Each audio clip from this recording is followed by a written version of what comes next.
Hey, what's going on, everybody? Welcome to episode 27 of the Former Action Guys podcast. I'm your host, as always, Justin Kramer. And yeah, all right, before we start, I have a new review on Apple Podcasts. So thanks for that. There's no real name. It just says this nickname was taken, JM. It says the headline for it is better than expected. And it says, when I first heard about this podcast, I wasn't planning to listen. The idea of listening to a bunch of guys telling their war stories didn't appeal to me. I finally went ahead and gave it a shot. I'm glad I did. The format is actually really good, and it wasn't a yut, look at me type of thing. Do yourself a favor and give it a shot. I appreciate it, and I know exactly what you're talking about. And it's kind of funny. So this week's guest is my buddy Staff Sergeant Fosberg. He's actually still in the Marine Corps. He was the Marine Infantryman that ended up having some medical issues that we talk about in the podcast. He did multiple deployments, 4 deployments, two to Iraq, did a MEU, and then went with me to Afghanistan on our advisor team. So he talked about all that stuff, and then what led him to now he's a career planner. He's an ultra marathon runner, and he talks about a charity that he's going to be running for. Which is cool. And then he's also an author, so we talk a little bit about that. But it was funny, before we started recording, he had mentioned the same thing. He had said, someone told me about your podcast, and I was like, that sounds so stupid. And he's like, and then I listened to it, and he's like, it's actually really good, man, and I'm kind of sucked into it. And I'm glad I'm getting feedback like that, and I kind of understand. I've been listening to, like, talk radio and stuff like that since, I don't know, for a long time, since I was at Camp Lejeune, which I left there in 2013. So, to me, it's like talk radio. It's like you're listening to a conversation. Either one person's giving all these facts, or you're listening to 2 people talk about stuff. And it's just, you learn so much from it, I think, if you listen to good ones and that have a good like format and have a good quality information coming. And I think the guests that we have on our show so far, especially, have provided a ton of information about not only the jobs that they did while they're in the military. I know there's, quite a few 0861s or 0861s, the forward observers and the JTACs on the show, but, multiple infantrymen, we got naval officers, we got Marine officers, pilots, everything. So if you haven't gone back and listened to the other shows, make sure you do that. But I'm glad people are reaching out and saying that they're enjoying the show. I'm glad it's spreading. I did want to say, hey, we're at 6 months. This week is my 6-month anniversary of the podcast. So for those of you that have been here from the beginning, thank you. Thank you very much. And over 12,000 downloads in the first 6 months, which is awesome. It may not seem like a lot compared to like major podcasts, but you got to start somewhere. And I feel like that's a really good start. And it's all because the people out there are spreading the word and stuff like that. So I appreciate it. Please continue to do so. Please continue to tell your friends and family. Have them hit the subscribe button if they're able to leave a review, leave a message. If you can leave a written review, I'll read it on the air and we can, talk about it and stuff like that. Feel free to shoot me questions at jkramer graphics on Instagram. That's JCRAMER graphics, GRAPHICS. Okay, so hit me up on Instagram, or, I have the backup account. I talk about it here. It's the backup account's actually the Former Action Guys. Or Former Action Guys on Instagram, which is, I started the J. Kramer graphics page first, and then that, and I just, maybe one day I'll flip them, but we'll see what happens. But anyway, any questions or any comments, feel free to hit me up. Again, thanks to everybody for, the first 6 months being what I look at as a success, over 12,000 downloads, over 10 countries that people are listening to it in, and a lot of positive feedback. I've got right in front of me just from the Apple Podcast, 42 5-star reviews and a lot of written ones on there. So thank you to everybody. And all right, let's get on with the show. All right, cool. I got mine going too. So, all right. Hey, man. Welcome to the Former Action Guys podcast. So today I got my buddy Joshua Fosberg on. He was an infantryman, and now you're a career planner, right? Is that what you're doing now? Or okay, I am. I guess that's what you want to call it. I'm career planning it up, career jamming it up. And then on top of that, you're an author. You're a published author, right? Self-published, or have you been published through any actual publishing agencies, or all self-published? Kind of a combination. So the first one I did was kind of like it was like a self-publishing, but you paid somebody else to publish all your stuff. Okay. And I guess we could get down to that more later, but yeah, really, I just got ripped off, so I started self-publishing. Yeah. So okay, well, I actually had a guy ask me the other day on one of my Instagram questions about publishing and how to publish. So that'll be good to get into in a little bit. So, and then you're an ultra marathoner, right? Would you consider yourself that? What's the farthest you've ever run? So the farthest I've ever run in one go is 76.5 miles, and that will change this week actually. So fuck, man, 76.5 miles. All right, so we'll get into that, and then yeah. So, and you're a philanthropist, so now you're getting into that. So that's awesome, man. So but you're the first infantryman I've ever had on the show. So I want to start from the beginning. Were you're a West Coast guy, right? I was a West Coast guy. Okay. So I kind of went back and forth. So when I actually signed up to go to boot camp, I was in the delayed entry program for over a year, actually, which is like not supposed to happen. When did you join? And so I joined in 2004, but I went to boot camp in 2005. Okay. And if my voice sounds all messed up, it's because the Super Bowl was last night. And oh yeah, oh yeah, I forgot to go ahead and put your shout out for the Chiefs there, because I know, and you're not a bandwagon fan either. You're like a diehard. No. Oh yeah. So I'm trying to get my voice back from all of the screaming and shouting last night. But yeah, so I signed up my junior year to go to boot camp, and turned out there was like some weird stuff going on. I guess with like there was an open FBI investigation or something, so they kept delaying on you. Ship date.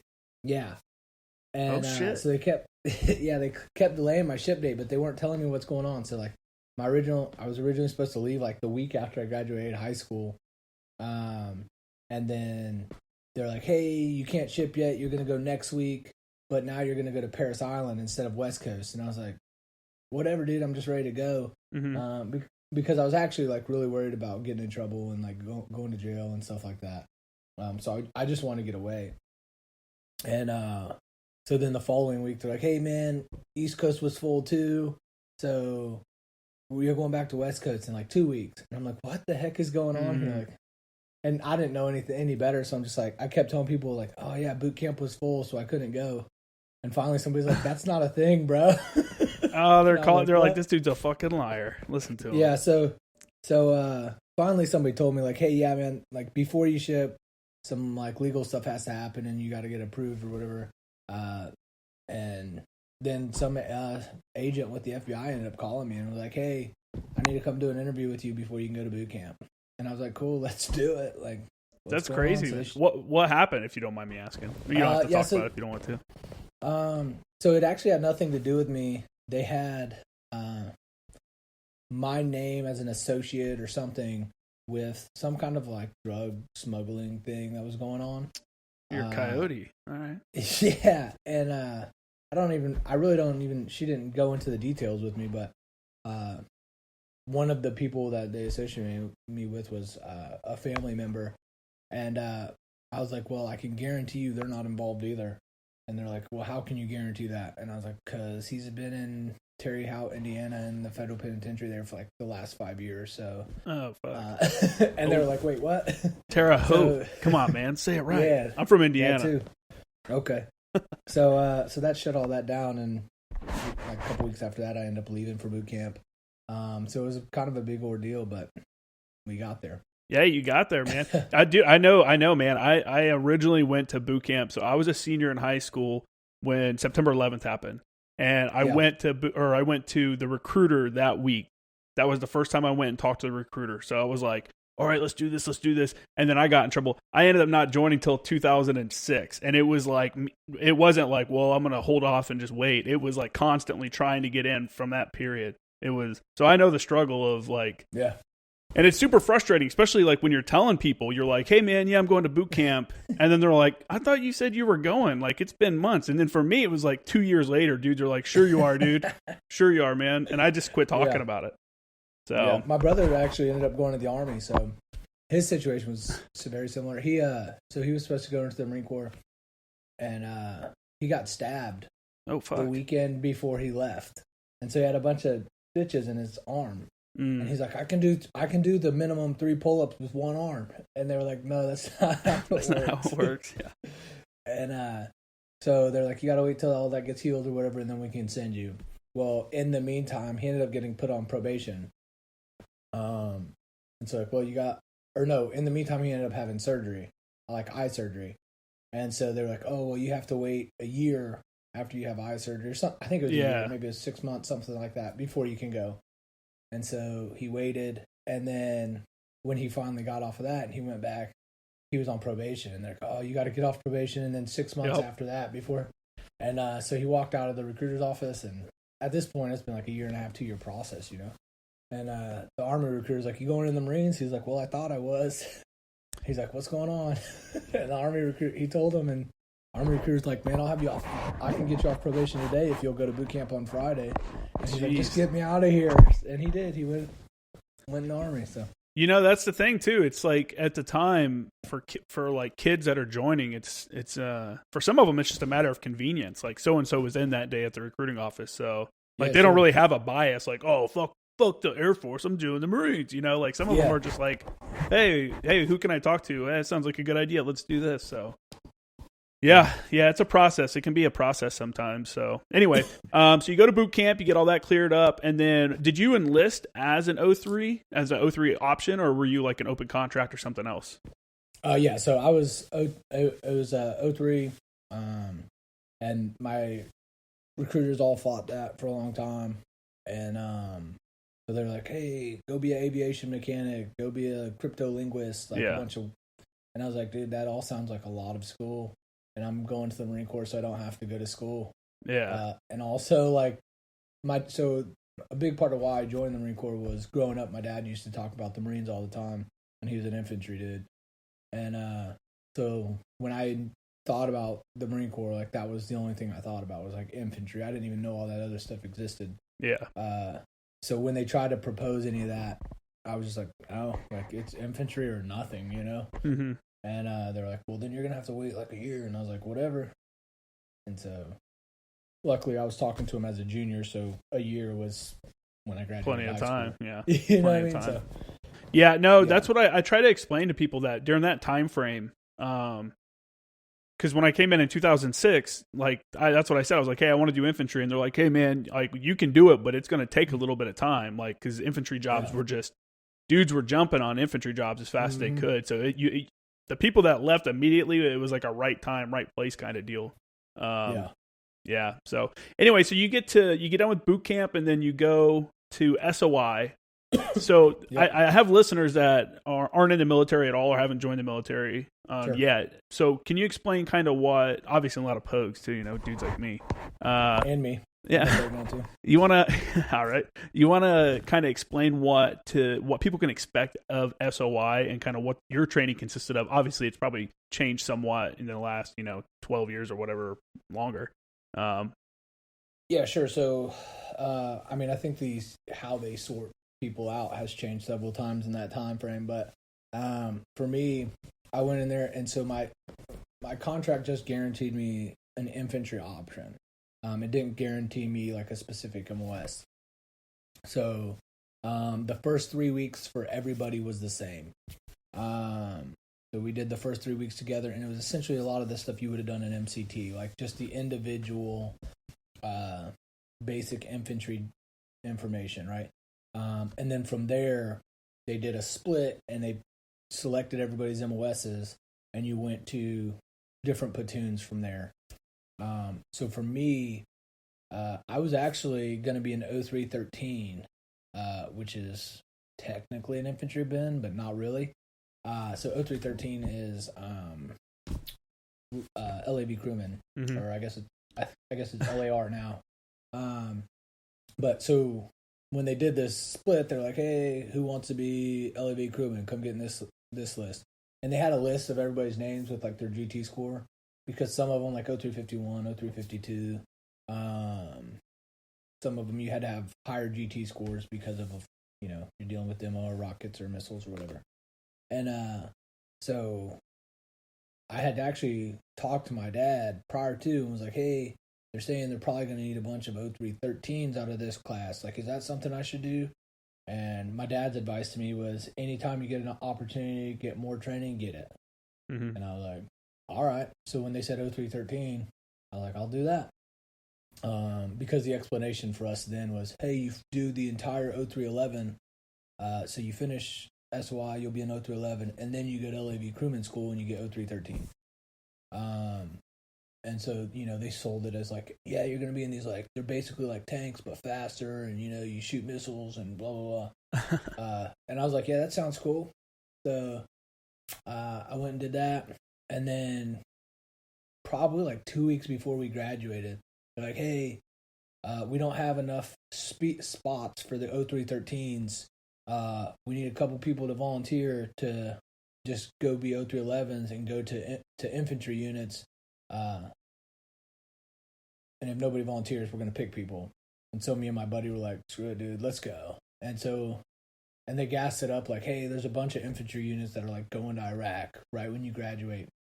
And so I was like, that's what I'm here for. So I was like, I'll go be an 0311. And coincidentally, when we graduated, they held like, I want to say like 20 people who graduated as 0311s. They held them back and said, hey, you guys are all going to go to 0313 school now. So it was all just a big thing. Yeah. But we actually graduated SOI 2 weeks early. So the first half of I think SOI at the time was like 12 weeks maybe. Okay. 10 weeks, 12 weeks, I don't remember. Whatever it was, we graduated 2 weeks early. So for the first half of SOI, we didn't get weekends off. We just trained straight through the first half. And the reason was there were 2 units that were deploying right away to Iraq. And so we had to get to our units. So one was 3-5 and the other one was one of the 7th Marines units. I don't remember which one. And I ended up going to 3-5 from there. So I left SOI. I checked into 3-5. It was like a Friday, and there was nobody there because they had just gotten back from some kind of training evolution. So they're like, hey, yeah, come back on Monday. If you need a place to sleep, the duty was like, go into this dude's room and sleep. And it was some other bit, you know what I mean? So I was like, all right. Like, welcome to the unit, man. Yeah. And I go in there and there's like 4 dudes living in the one barracks room. And I'm like, what the hell's going on here? Did your dad, that's cool that you had your dad to lean on to like have questions. You could ask him questions and stuff because he has the experience and stuff to, to give you some like feedback. So what unit was your dad in, and what thoughts were his of 3-5? So that was actually the only question I think I ever asked them was that one. Okay. But growing up, he was, I want to say it was 2-1. Or no, it was, I think it was with 2-1 and 1-9 or whoever the Walking Dead were, with, I want to say 9th Marines, but it was when they were in Horno back in the 80s. So I do know he was at Horno, and I know the unit was the Walking Dead. So I think it was one of the 9th Marines units. Yeah.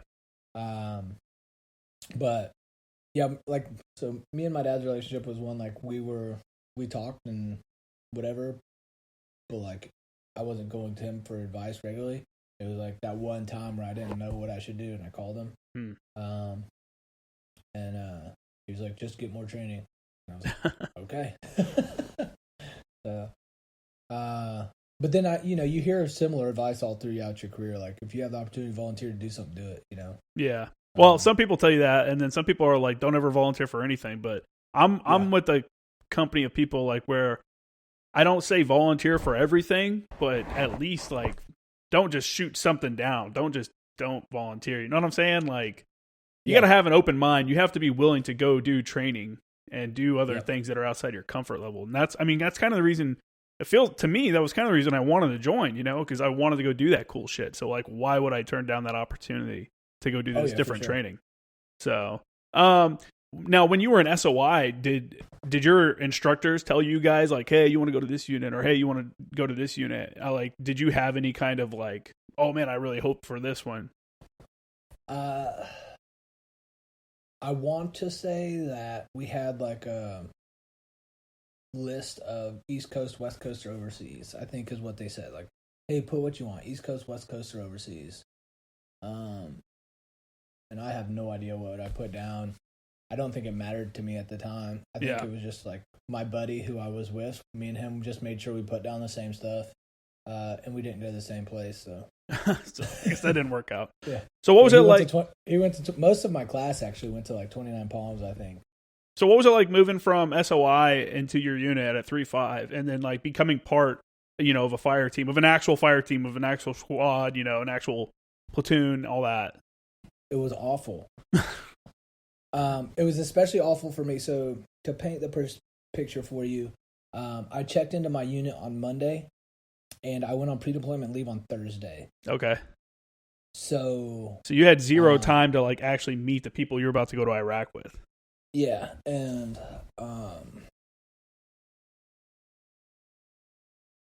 let's just say like they got all of the potential stuff that could have happened to me as like a new boot in a year worked into that week,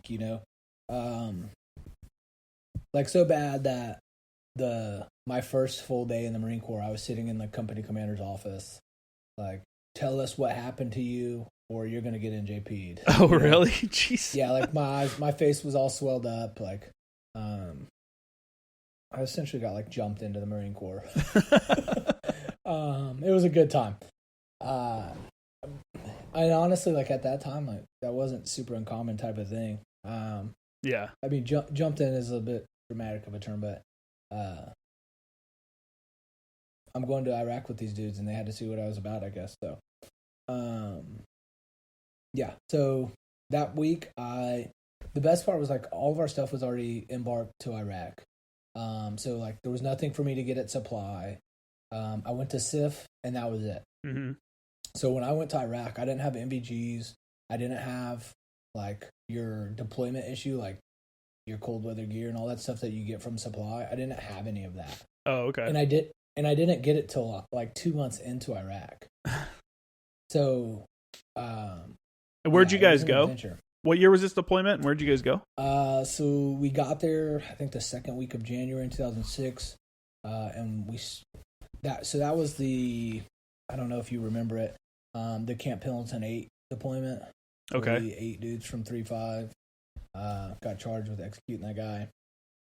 I don't remember that actually. So it was in so we started in Zidon, of the Kilo Company, and then we went to Abu Ghra, and then while we were at Abu Ghra, one of our platoons, the guys got charged with executing someone, and so that was a huge thing. And then so they moved us again, and we went from there to what is it? Oh, a place you're very familiar with, Habbaniyah. Yeah. So like right outside of TQ. Yeah. Isn't that Habbaniyah, right? Yeah. Yeah, you're right next to Lake Habbaniyah and TQ. Yeah. So, and so that's where we finished deployment.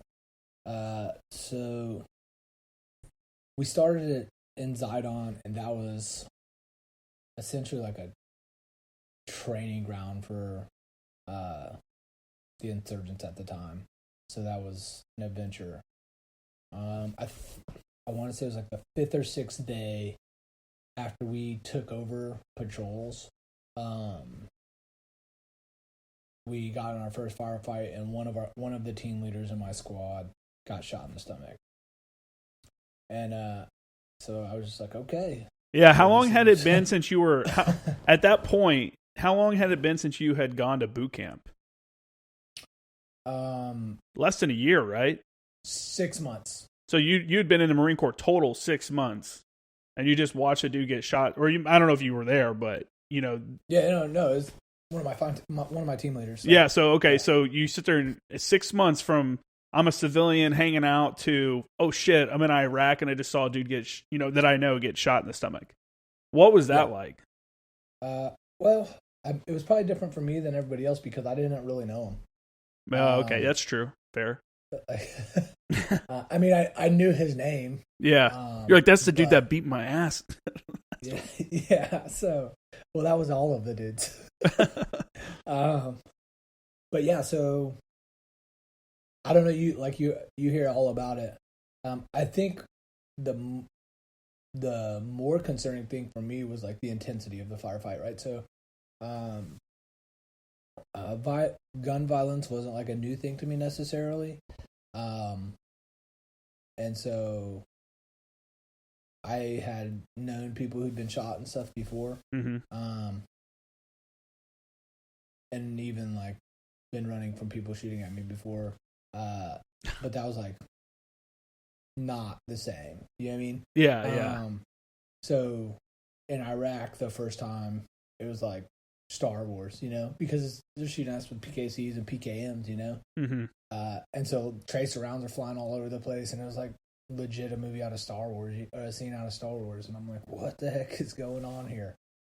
And then just being up close and personal, that certainly, seeing the wound, and in this case, it kind of cauterized the wound, and you could actually see some of the membranes and stuff coming off of the spine when we were moving them and stuff. So I was like, okay, fuck. And I just kind of like, okay, this is real. Yeah. So I almost died twice that day. So I almost got shot, and then doing the medevac, that was an adventure. So right when they tried to call for the medevac, they dumped crypto. Oh, fuck. So, for the people that don't know what that is, that's the like, it makes the radio work. It makes the radio secret. It makes it talk to another secret radio. So you have to have crypto.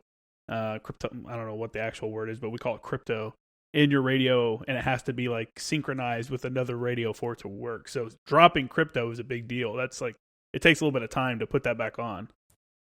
Well, yeah, and so for us, like, you're not allowed to carry anything out that would make it possible for you to load crypto, right? So you have to load crypto back at like fobs or PBs. So if you drop crypto, that radio's done. Like, you can't do anything with it. And so we actually had, I think we had a couple guys in a sniper team, if I remember right, that we were taking out to drop off when all of this happened. And so they went and essentially were like trying to program our nets into their radios so we could get a hold of somebody. And we ended up popping like just a ton of pyro. We were shooting 240 pyro, hand pyros, every kind of star cluster you could find, like at a periodic rate until somebody showed up. Oh, really?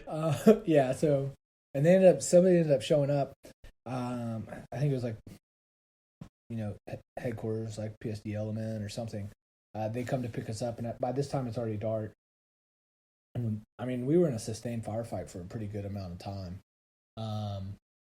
And so we load this guy up, and we medevac him to Camp Lejeune Surgical. And on the way back, I almost died then too. So we're sitting in the back of a high back. So at the time, we're still allowed to ride in the back of high backs, which is the reason for a lot of the things that happened to me. But in this case, we are driving down the road back to Fallujah, and I think somebody. So I've only listened to like the first couple episodes that you've done. Just since you asked me to come on, I was like, I should probably go listen to the podcast, so I know what the format is.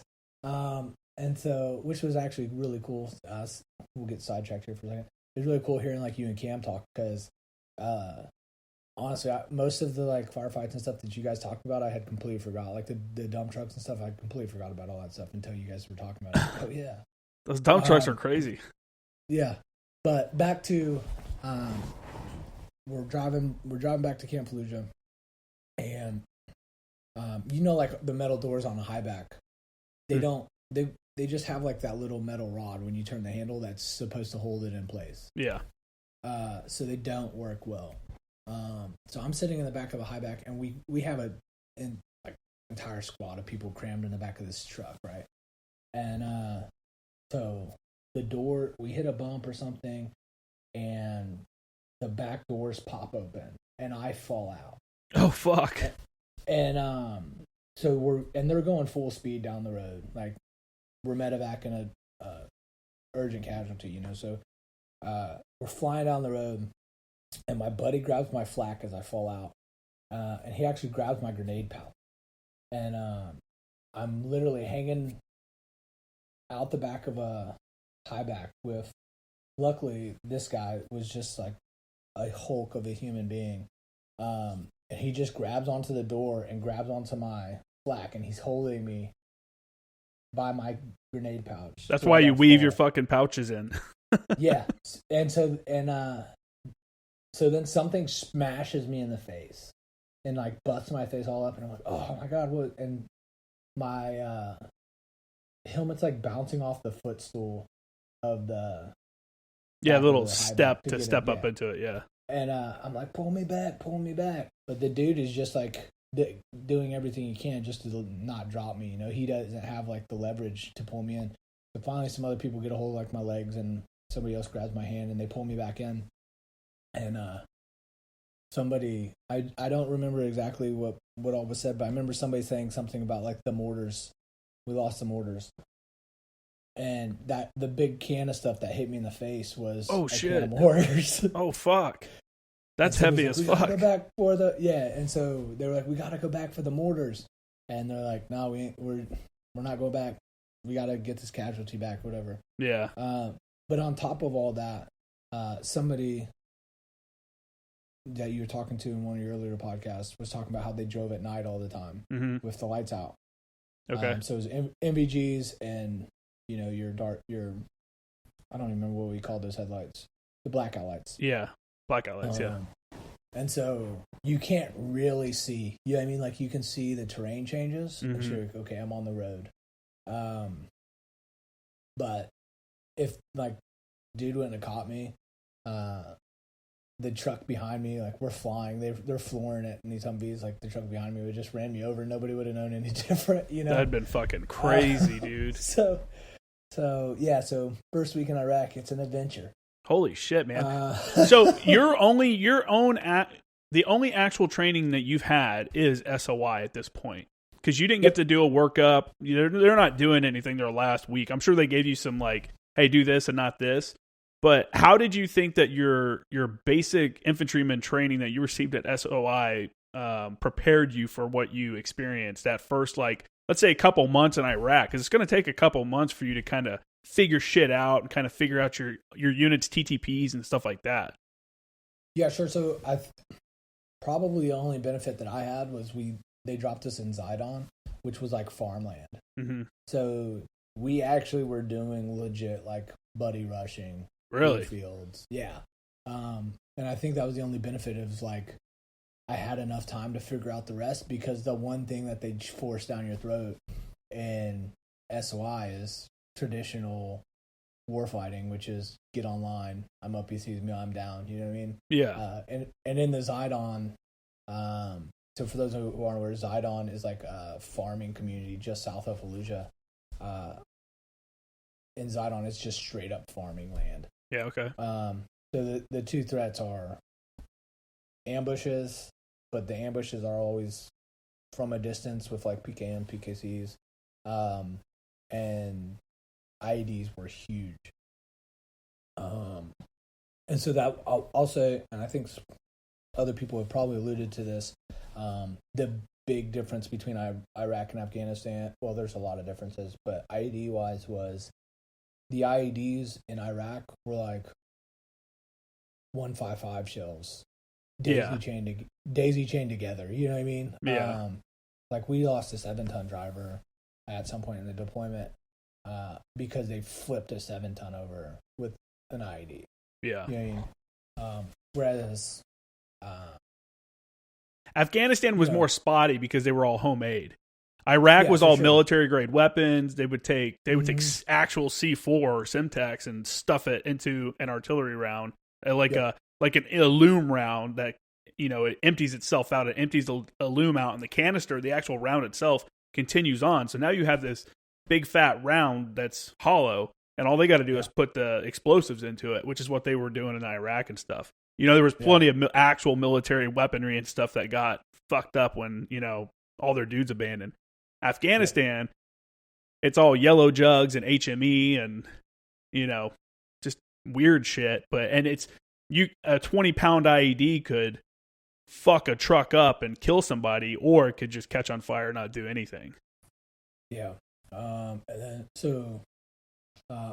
I'm gonna avoid using names the best that I can, but we did have somebody, not in my platoon, not even in my company, but when we were in Hob, they filled a culvert underneath the road with explosives, and actually threw a gun truck up in the air, and we lost those dudes. Well, I think we lost half of those dudes in that truck. So fuck, man. Yeah, the IEDs definitely in Iraq scared me more than the IEDs in Afghanistan did. But that was the big thing with, I don't know, I always hated IEDs. One, because just the damage they do and all that, but two,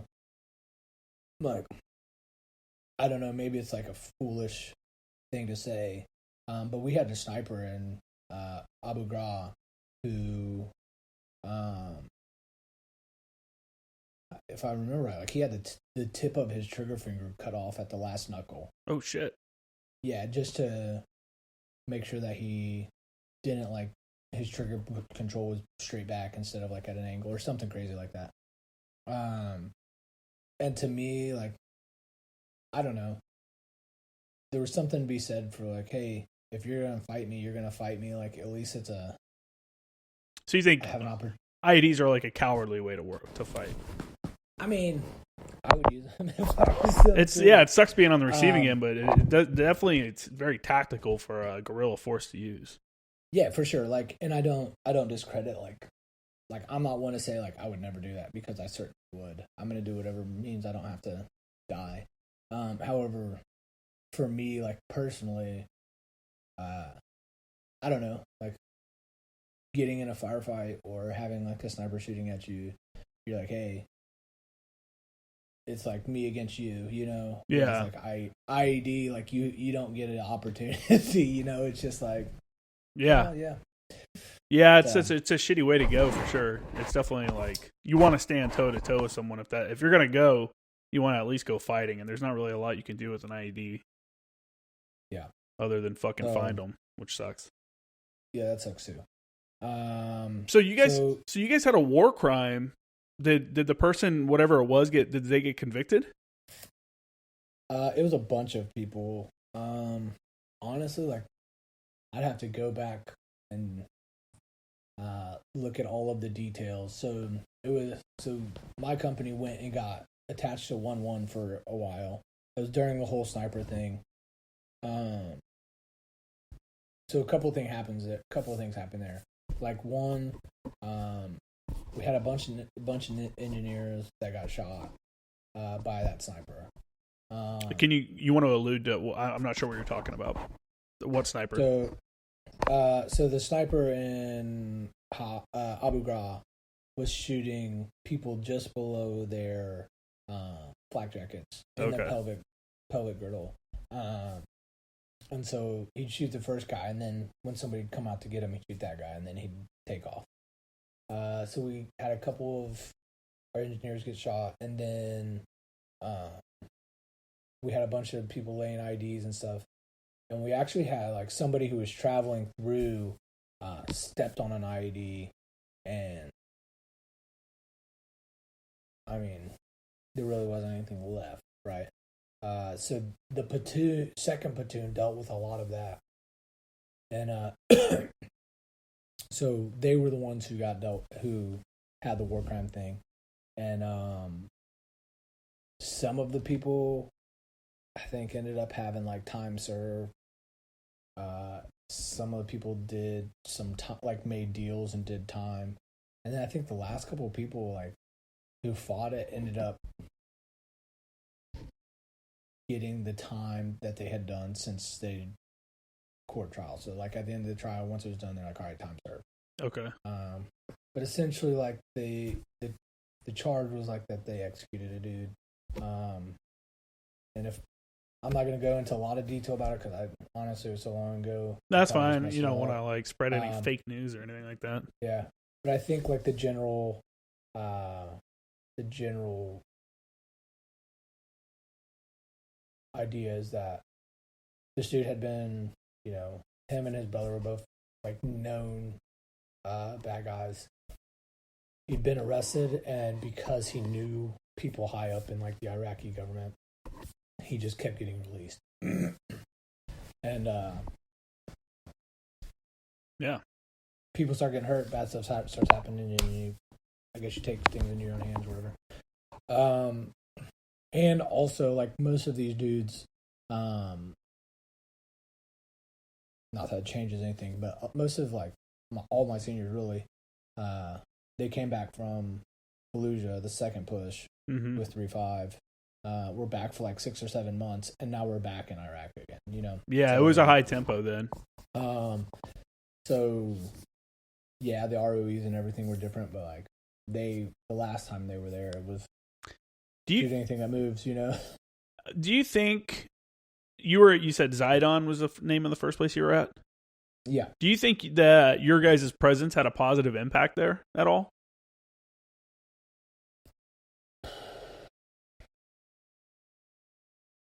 I don't know. Yeah. I mean, how were you guys looked at by like locals and stuff? And obviously there's going to be a split. Some people are going to be for you guys being there and happy that Americans are there, and some are going to be like, get the fuck out, So I never went back to Zidon, so it's hard to say. And if I remember right, like there was an Army Reserve unit or something that went in after us, that just got tore up pretty bad. So I don't know how much of an impact we really had there. Okay. You're just holding say, ground then. Yeah. So I will say, what was your buddy who was on who he did all of the civil affairs stuff, and he was like part of doing the districts in Fallujah? That might have been Limburg. I think that was probably Limburg. So, like, he was an RD dude who, like, his first deployment. He was a JTAC and stuff. Yeah, so it was one of the first episodes. I think it was the first one after Cam. Yeah, that's Limburg then. Okay, so I was there when all of that happened. Okay. And so I'll say, like, Zidon, we went into Fallujah. Like, the first time I drove through Fallujah was going to Zidon the first day in Iraq or whatever. Mm-hmm. And, like, we literally started taking fire on our 7 tons right before we went into Fallujah. And then air came in and, like, lit everybody up, and all of a sudden we were good, But when I went back to Iraq the second time and we were in Fallujah, there was certainly a difference. Okay. So, like, people were getting back to, 2006 was a rough time overall in Iraq. Like, that whole 2004, 2006 time frame, the insurgency got really bad. And it was kind of a shithole, like, even more so than normal. And then that's when it kind of started dying off. Like, the presence, we had a better effect. I don't know. I call it whatever you want, but the effect was definitely better from what I understand. I only went once, and I said on TQ, so I'm only saying what I've heard. So who did you go back with the second time then? 3-5. Okay, so you came back and you stayed with 3-5. So what was it like coming back? Like, I mean, shit, you'd only been in the Marine Corps for less than 18 months, less than a year and a half, but now you're already a combat vet. You're coming back with a little bit of, like, salt on you. Were you still a Lance Corporal? So I actually checked into my first unit as a private. Okay. Like most people get PFC by the time they graduate. SOI or whatever. Like, we graduated early, so I checked in, and they're like, "You're a legit private." Like, and don't unpack. My platoon That's sergeant's crazy. like, I didn't know that they actually had privates still. Like, I thought everybody. And so I got meritoriously promoted to Lance Corporal right before we came back from Iraq. Oh, wow. I got promoted to PFC the day we got back from pre-deployment leave. I got promoted that first day, and then, like, a week later I was in Iraq. Did the Marines congratulate you for getting promoted to PFC right before you went to Iraq? I got congratulated for everything that I did. That's good. That's good to hear. So when you come back now, you're a Lance Corporal. What kind of, were you put in any kind of, were you just a regular, did they just treat you as another Lance Corporal, or like you were like a proven dude now did you get any kind of leadership, seniority or anything like that? Yeah, so I became a squad leader when I came back. Well, I guess I was a team leader until all those guys left. And then I was a squad leader for like the second half of that workup. And like my team won, or my squad won the squad comp and all that stuff. So I will say my team leader in Iraq was the best and worst Marine I'd ever worked with. Oh, really?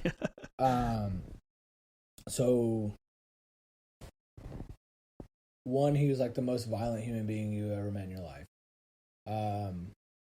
But he was about war fighting. Like, he came back from Fallujah and like he grabbed me and said, "Here's what you're gonna do." And even in Iraq, my first deployment, I was a PFC, like doing patrol routes and calling in, like I was calling in medevacs as a PFC,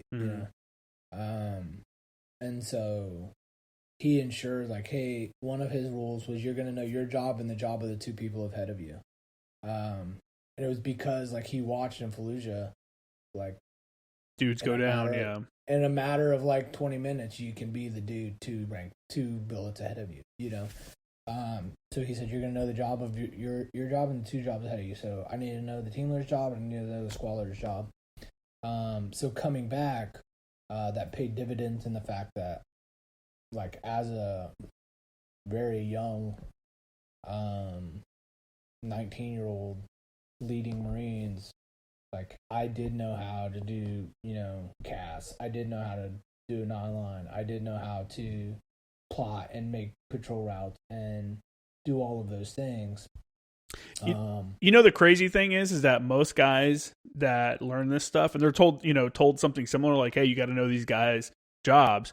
They are given the opportunity to learn it in the woods of North Carolina, or the desert in 29 Palms.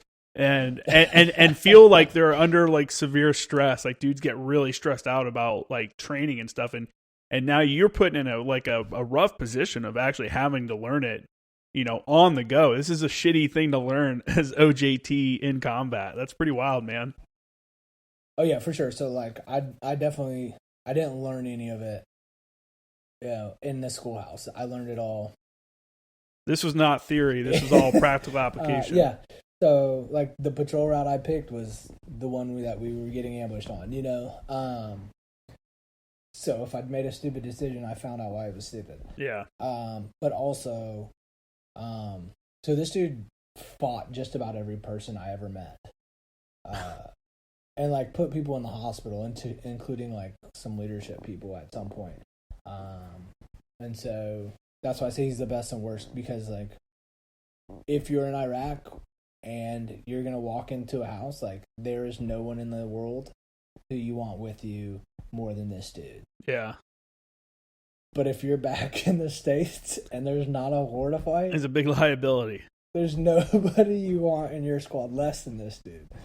But, like, if somebody told me today, like, hey, you're going back to Iraq or Afghanistan or freaking Syria or wherever, and they're like, pick your squad, like, that's he's on the team, huh? And he's been out of the Marine Corps 10 years now, probably.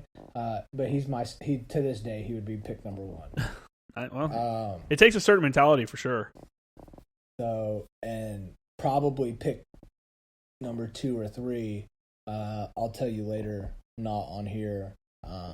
And you can invite him onto the show because I think he'll do it. But I'm not going to call him out to everybody. But that's a story I would love to hear. So, all right. So that was Iraq the first time. Now you're in a fire team and then squad leader position. Before you kind of describe what that entails, can you give the listeners that aren't infantry, that are pogues or civilians, that what a fire team consists of and what a squad consists of, and then kind of like the mission of each? Yeah, certainly. So, I'll go to the platoon level, I guess, first. So the platoon, you're going to have roughly 30-something guys in your platoon. And then they break that down into 3 squads. Your 3 squads are supposed to be 13 dudes, which would account for, 4 fire teams, 3 fire teams and a squad leader. Yeah. And then each team is 4 dudes. You don't ever actually have 13 dudes, but that's what, in, an ideal world, that's in theory. what you have. Yeah.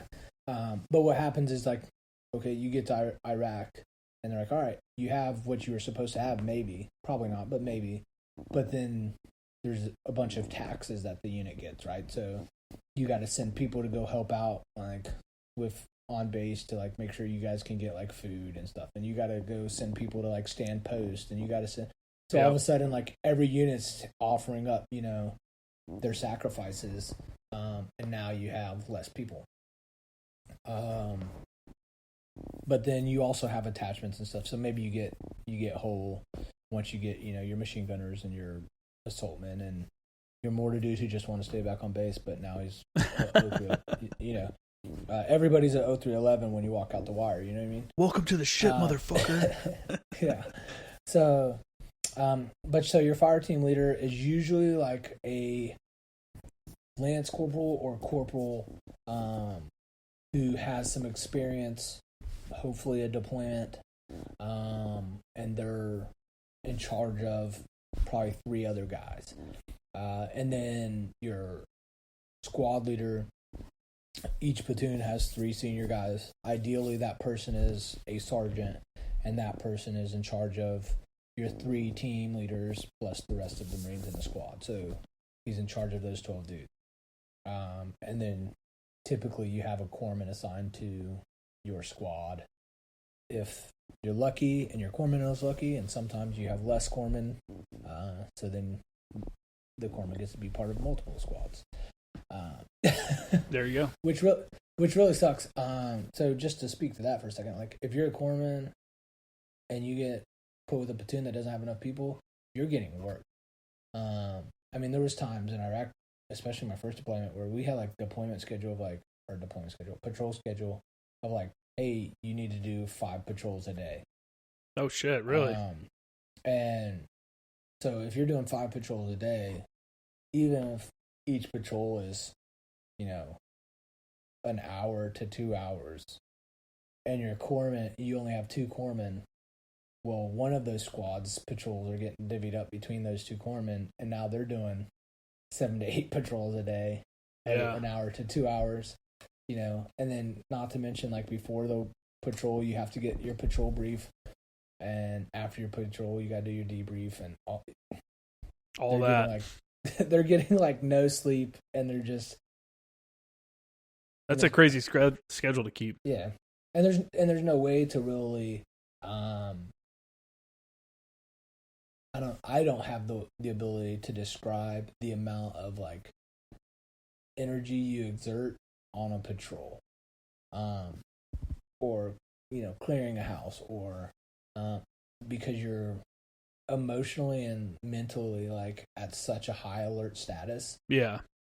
Even if you go out on patrol for an hour, your body feels like you did an entire day of work. Mm-hmm. Just because of the emotional and mental toll that your body is on. Yeah, for sure. No, the adrenaline spikes, all of that. And then the constant having to be vigilant, or if you're in an actual firefight or something's actually happening, even more vigilant, because you're like trying to find the source of this, that you just want to stop it or whatever. Yeah, it's you definitely, it is a weird thing that you can't really understand, like you said, the level that you get to, that you're like everything, all emotions and everything get to in something like that. So yeah, I couldn't imagine doing 5 patrols a day. That would suck. That'd be pretty fucking rough. Yeah. Okay, so now you got back, and that's the fire, your fire team and your squad and stuff like that. How do you, as a squad leader, keep your guys trained? Like, what's your job as a squad leader to, like, ensure that they're ready for the next deployment? So I will say this is the thing that I loved the most about 5th Marines that I did not have at Lejeune. So 5th Marines on Camp Pendleton and in San Mateo. Mm-hmm. So you have that huge area up there in that northern corner of the base where there's nobody else but 5th Marine. Yeah. And so even as a team leader, they'd be like, hey, what is your team doing for training? And like, going to the backyard. We were, yes. So we were probably way more belligerent and like did not care about anything at the time, but we took training very seriously. We didn't take anything else seriously. Drill didn't matter. Like shaving didn't matter. Cutting your hair. There's a fucking war going on, man. So yeah, so we didn't care about any of that stuff. So we were always getting lit up for like not being Marines, but nobody questioned that we were war fighters. You know what I mean? And so even me as like a 19-year-old kid, like, hey, what's your team doing? I'm like, oh, I'm going to go teach them how to dig for IEDs. You know what I mean? Like, whatever the case may be, like, we were out training every single day. Mm-hmm. And we didn't need to be told, like, go train your guys. Yeah. Because, hey, we just got back from Iraq, and we're going back in 8 months. Okay. Like, yeah, you better than anybody understand the consequences of having an untrained Marine, yeah, absolutely, working with you. So with that, obviously you had all of your deployment like mets and stuff that you had to meet. So you're gonna go do ranges where you do things as a squad. You're gonna go do clearing houses. You're gonna go do all of these requirements that you have to do before your unit is allowed to deploy, right? For us, it was 29 Palms, right? Mm-hmm. You do all of your local stuff, and then you go to 29 Palms, and they evaluate everything. Yeah. And you're like, all right, you're good to go. Yeah. I don't even know what's it called now. I don't even. Dude, I've been out since 2000. Yeah. I've been out for a couple of years, man. Yeah. I don't know. Yeah. I had a question. I totally just went blank. Oh, did you already know where you were going in Iraq when you guys were doing this training? So were you training to a specific area, or were you just kind of like, we don't know yet, we're just kind of doing general Iraq training? So I do not remember. I know like coming back from deployment, they were like, hey, you guys are going on the MEU next. Yeah. And I just remember like all of the senior dudes start laughing about it, and they're like, you're not going on a MEU. I'm like, they just said, like the CO just said we're going on a MEU. And they're like, yeah, this is our 5th deployment to Iraq in a row. They keep telling us every single time we're going on a MEU, and then we just go back to Iraq. Yeah. Maybe it was the 4th. I think my second deployment was the 5th or something. I don't know. But sure enough, like a couple months, I think we were back like 2 or 3 months, and they're like, hey, you're going back to Iraq. And I'm not sure when we actually found out that we were going to Fallujah, but somewhere along the line, they're like, yeah, you're going to Fallujah. And that actually inspired several of the guys who were getting out to stay in. Oh, really? Yeah. So a lot of the Fallujah guys, when they found out we were going to Fallujah, were like, well, I'm not letting these fools go to Fallujah without me. So they re-enlisted or whatever. Well, I mean, that's good for you guys. And, what was the reputation at that point? Also, there was obviously a lasting reputation, but when you were getting ready to go there, did you know, like, hey, was it a hotbed or was it more, like, way calm? As calm as Fallujah could be. So, we didn't know the answer to that question. To us, Fallujah was the worst place in the world. Yeah.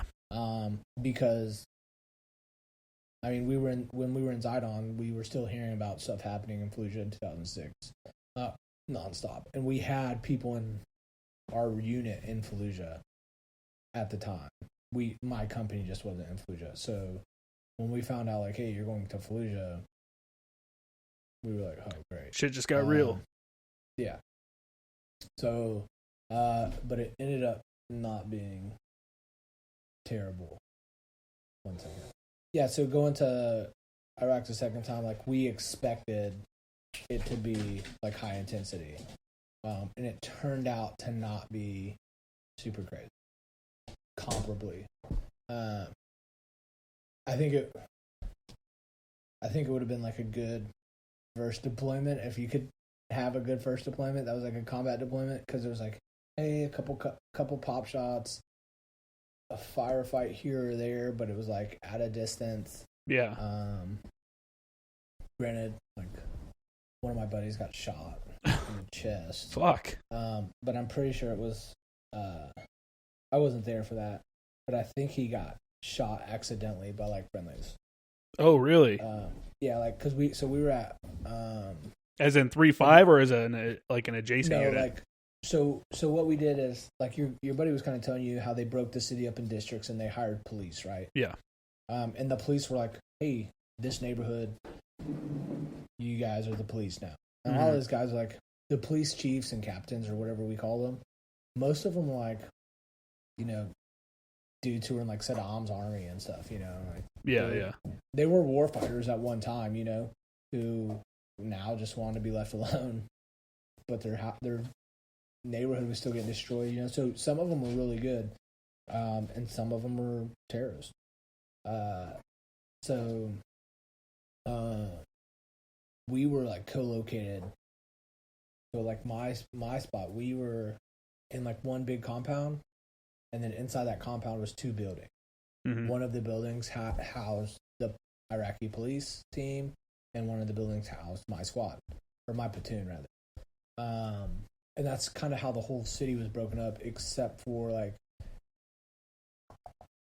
I don't remember what platoon it was. One of the platoons was at like the government center, which was like this huge compound in the middle of Fallujah, right by, if you've never been to Fallujah, this won't mean anything to you, but like right by the Blue Mosque. And so right in the middle of Fallujah, there's like this giant mosque with like the whole top of it's blue and stuff. The government center was right in the center of the city, and it was there's like a giant blue mosque right next to it. So that was kind of like the definitive marker. So one of the platoons was there, but the rest of the platoons, we were spread out through Fallujah in each of these different police stations. And so I don't remember all the details, but I want to say like they were doing a patrol at night, and they like the Iraqi police. There was a couple of guys like walking through this area or something. It was like a back alley or something, and they just happened to like converge on each other in the dark, and like the Iraqi policeman just like got spooked or something and fired off a round from his pistol and shot old boy in the chest. God, jeez. And he was okay. Like he was okay, but it hit his sappy plate. Well, no, it hit.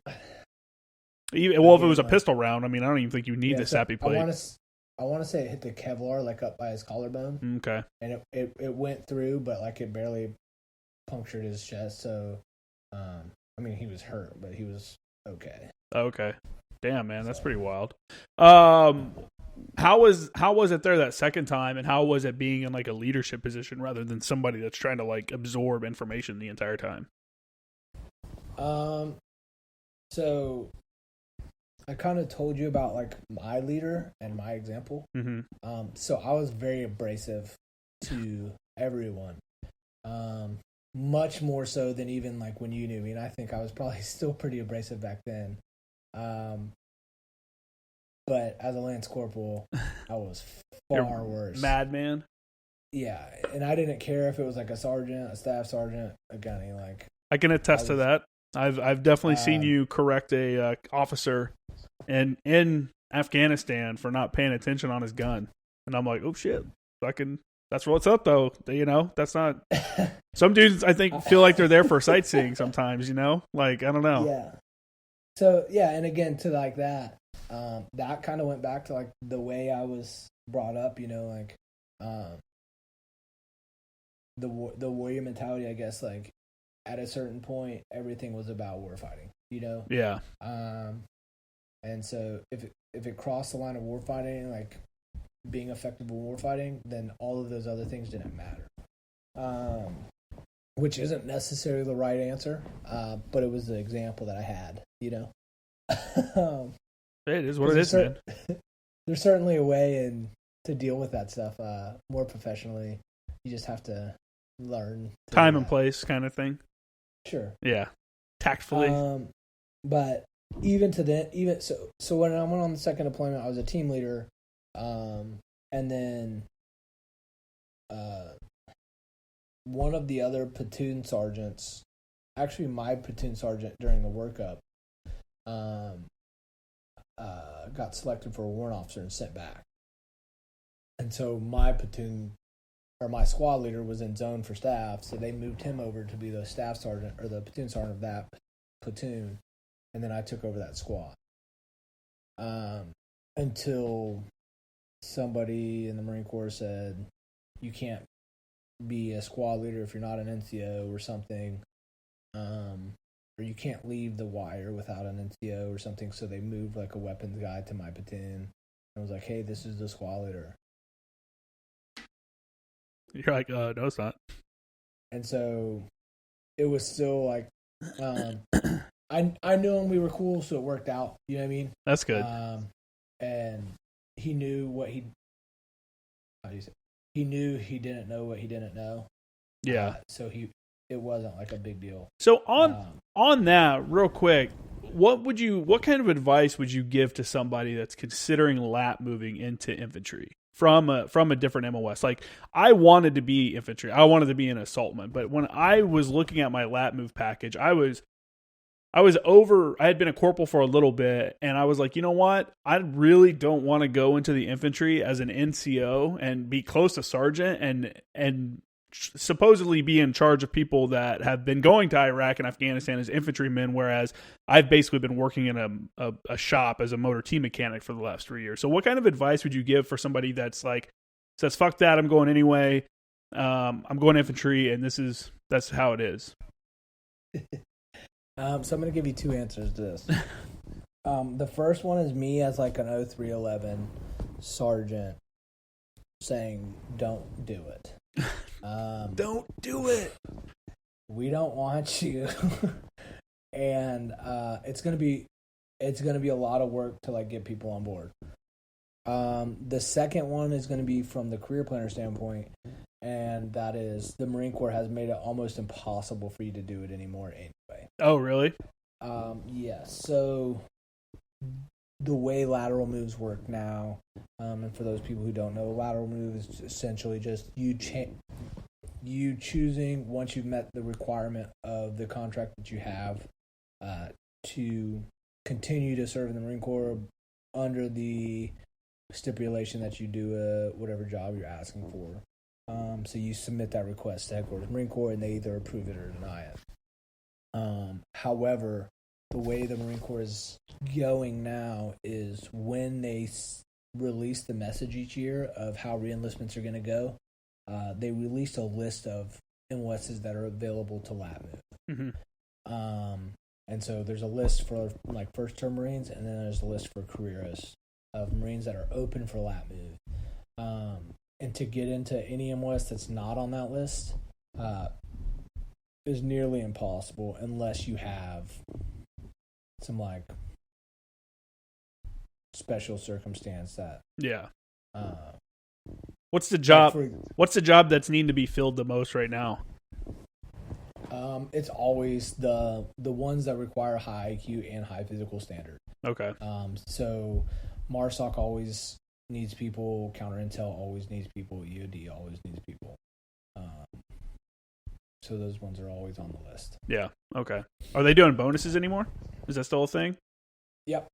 Like all of those MOSs have bonuses every year. Okay. Because back in our time frame, bonuses in 2006, 2009 for a more technical MOS. I don't know if there was a bonus for infantry guys, but I know for other jobs like the ones you listed, the bonuses were kind of lucrative for some jobs. Yeah, still pretty much the same. And then first term infantry dudes are always going to get something. Just because after 4 years of just getting beat down, like dudes don't want to keep doing that.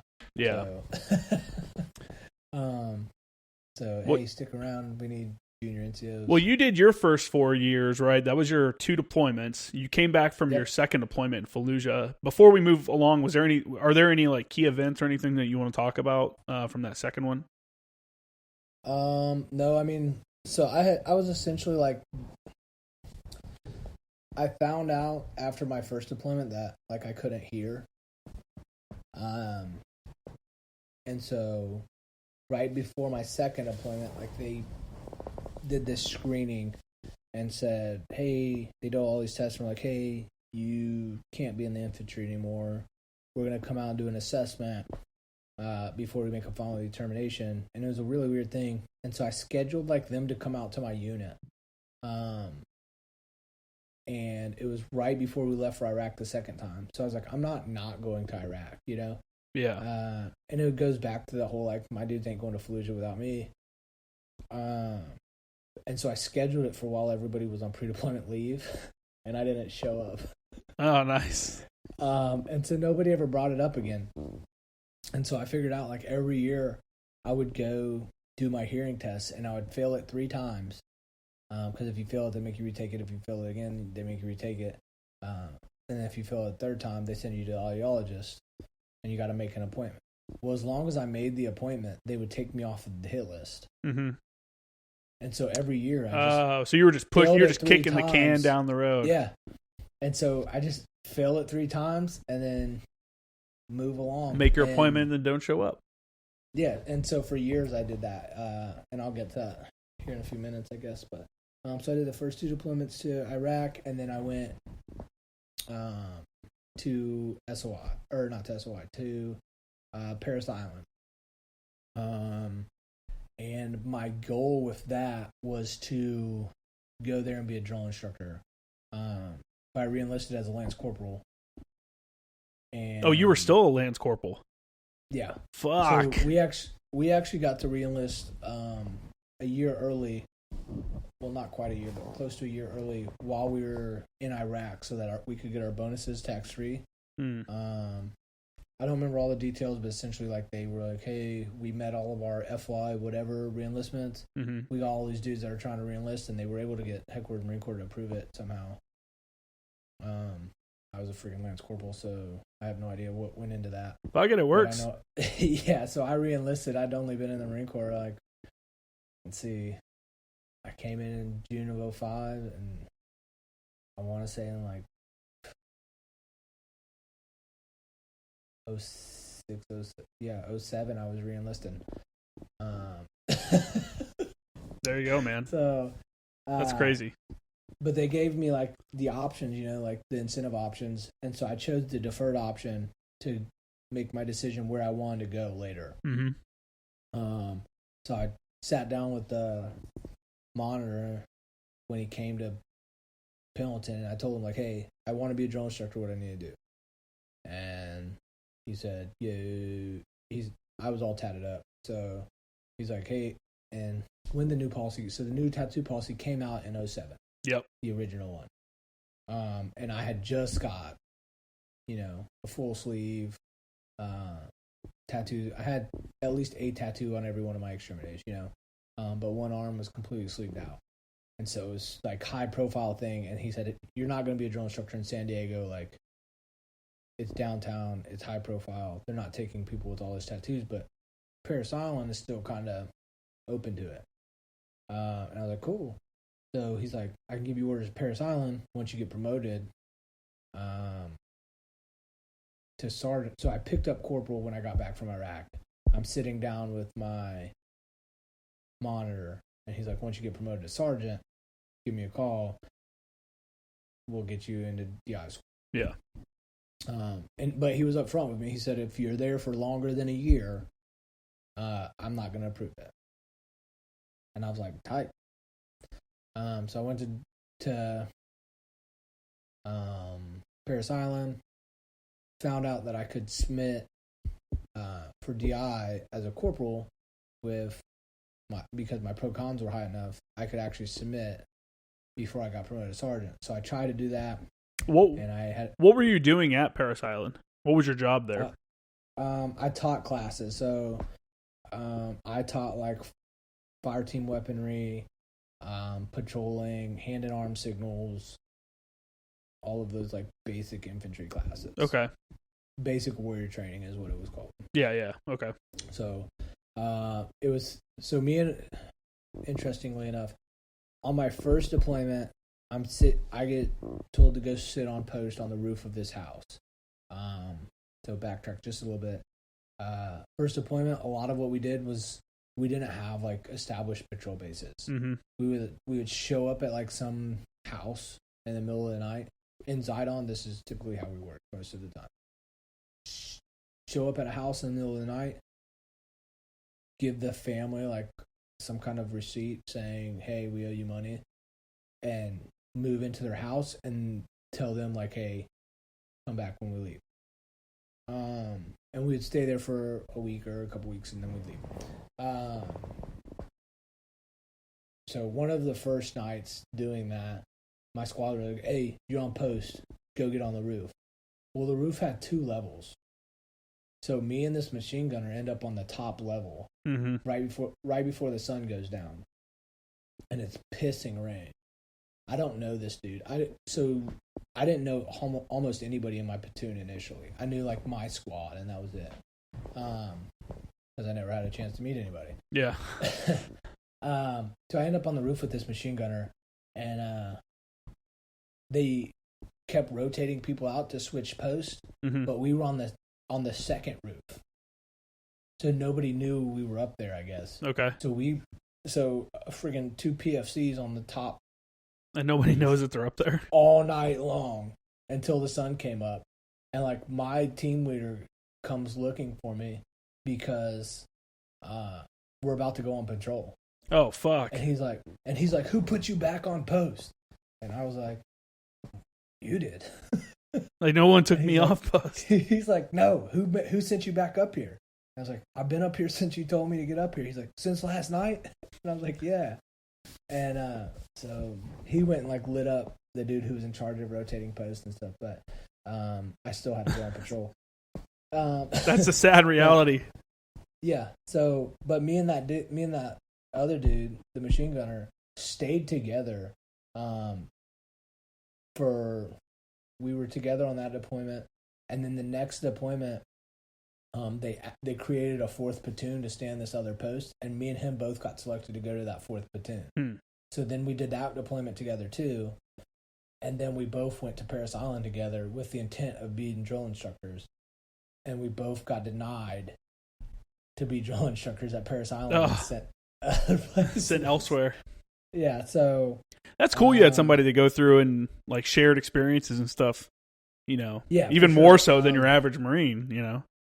Yeah, absolutely. So essentially, we were together from 2005 to 2010. Are you still in contact? Yeah, I still talk to him all the time. That's awesome. So what happened at Parris Island? Why weren't you selected? Time. So it just takes a lot longer to get promoted as a young infantryman than it does in some other jobs. Yeah, for sure. And so I ended up putting in a package, trying to get it in time, but we got a new sergeant major while my package was up there. And the previous sergeant major was all about it. The new sergeant major was not. I fucking hate that, man. And so he was basically like, I'm not routing it. And so we had all those conversations, and I decided like, okay, I'm not gonna like fight this. I'll just deal with it. So I stuck around until I got promoted. I got meritoriously promoted there, and I submitted my package. But then when I submitted it, they essentially said like 2 things. 1, he's been there too long, and 2, we are only sending dudes to combat instructor or something at the time. So, because I guess it's a while ago, I think this was like 2010. So essentially, they needed more O3s at MCT and SOI. So they were like basically forcing all infantrymen to go there if they wanted to do an SDA or something. But since I'd already was coming up on 2 years at MCT or at Parris Island, he just cut me orders. Yeah. So he cut me orders 3-4, and my wife was 9 months pregnant. So I shot him an email and said, "Hey, I'm ready to get back to the fleet if that's the decision." And I didn't know I had orders. So my first sergeant comes in and he's like, "Hey, you're supposed to check in at a 3-4 in like 2 weeks." I'm like, "What?" And he's like, "Yeah." I was like, "I have a drill instructor package submitted." And they're like, "Nah, it's denied." No, fuck like, you. Oh. Get back to work. And so I emailed the monitor and was like, "Hey, I'm all about, like, I'll go deploy tomorrow. But my wife's 9 months pregnant. She's due in 2 weeks. I have nobody I don't know anybody in 29 Palms, and I have 2 sisters in North Carolina. Is there any way I can get orders to the East Coast?" And that was all I said. And he emailed me back and said, "Same date, you're going to 2-2." And so that is my biggest piece of advice for people who are like trying to get orders somewhere. Figure out what's important. If it's a time, make it a time. If it's a place, make it a place.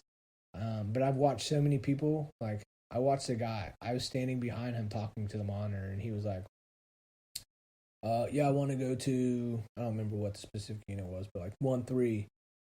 Or no, he was like, "I want to go to Hawaii." And the monitor is like, "All right, cool.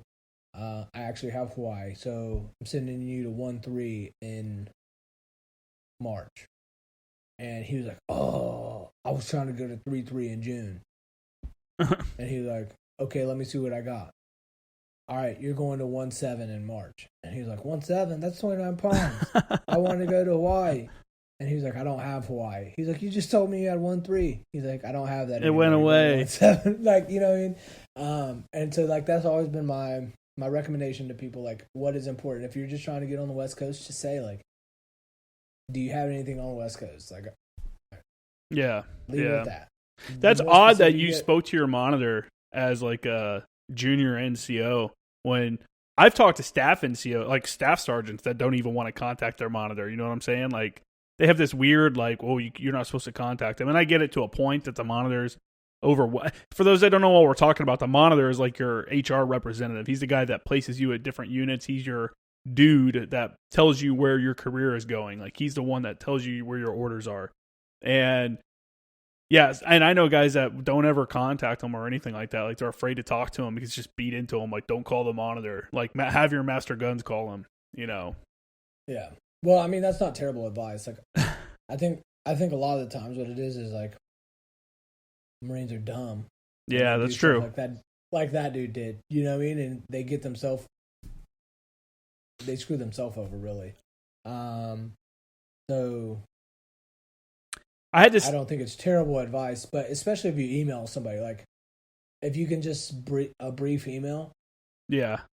I think because that's what I did. And I had a similar circumstance. When I got back from my Iraq deployment and I had done my lat move package, I was waiting on orders and I was on post-deployment leave. I remember I was in Tennessee visiting family and I got an email. It was like, "Hey, you have to report to 2nd Battalion, 10th Marines on this date." And it was like in a week, you know, and I just started my post-deployment leave. So I did like what you said. I called the monitor and I was just like, "Hey, you know, I'm on post-deployment leave. I'm not going to make it back. It's not, you know, it can't happen." And, you know, they adjusted it. He was cool with the time. He's like, "Hey, the time frame still works. That's cool. Do your thing, come back, check out. You know, we'll push it by a month." And I was like, "Cool." Yeah. So. Yeah. So, and stuff like that happens a lot too. So. Yeah, man. So then you're not going to Parris Island now, or you're not going to be a drill instructor. Where did you say that he gave you orders to? 2nd Marines? Yeah, 2-2. So I go to 2-2, check in as a fairly junior sergeant, do the work up there, go to squad leaders course, and then they created a new squad leaders course later on, went to that, and then did so actually, while I was at squad leaders course the first time, so it used to be like a 13-week class, my unit calls me and says, "Hey, you have to leave. We're deploying." Like 2 months early. Oh. And I was like, "What? Like, I'm at the end of the course. I only have like 3 weeks left." Yeah. And I don't want to do this shit again. I'll have to. And it was a pretty intense course. Like, it was very physically demanding at the time. And they ended up working out because a whole bunch of people from my unit were in that class. Mm-hmm. So they ended up working it out where we ended up doing all of the like required events in the next week so that we could deploy early and still get our certificate. That's cool. And because it was like our unit, and then there was another unit who was in a similar circumstance. So it would have been like half the class would have left without certificate. And so they managed to work it out. I did a lot of stuff where like I graduated early, I guess. You got lucky like that.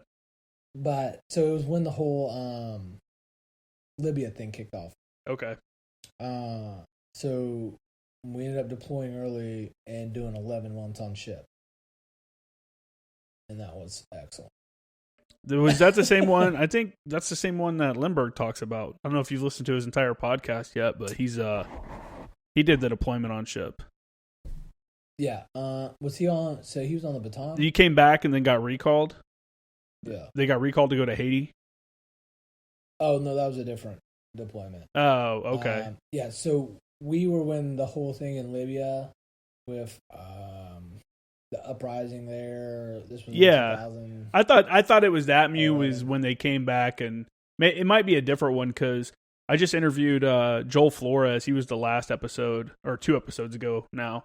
Yeah. He did the deployment also where they set off the coast of Libya, like when all that shit was fucking, you know, there was like an aircraft went down, like all that. Yeah. So we would, and so there was somebody sitting off the coast of Libya before we got there, and then we swapped with them, and they finally got to go home. That might be it then, yeah. But we sat off the coast of Libya for months. Yeah. That's the worst, man.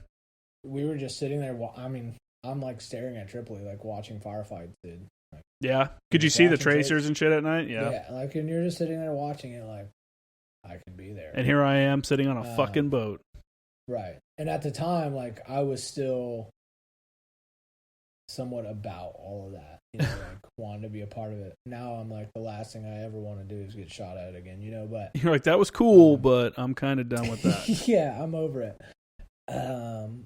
When priorities and like stuff change. Yeah, I get that. How was what was the difference in your like coming from like a West Coast unit to an East Coast unit? What kind of major differences did you see in like training styles and like maybe the application of tactics, or was it pretty similar? No, it was not similar at all. So the biggest issue I had was, well, first off, when I left the fleet in 2008, you know, we were still pretty deep into the Iraq fight. Mm-hmm. So training was all very focused towards that. Small unit leadership was like just hounded on. Like, you were doing a lot of I mean, I was taking my team out on a daily basis and doing training. But also, like I said, we could just go into the backyard and do things. Yeah. Then I went to Parris Island for 2 years. The fighting started dying down. The Marine Corps started going back to like focusing on traditional warfare and, you know, the whole Marine concept, which is all important.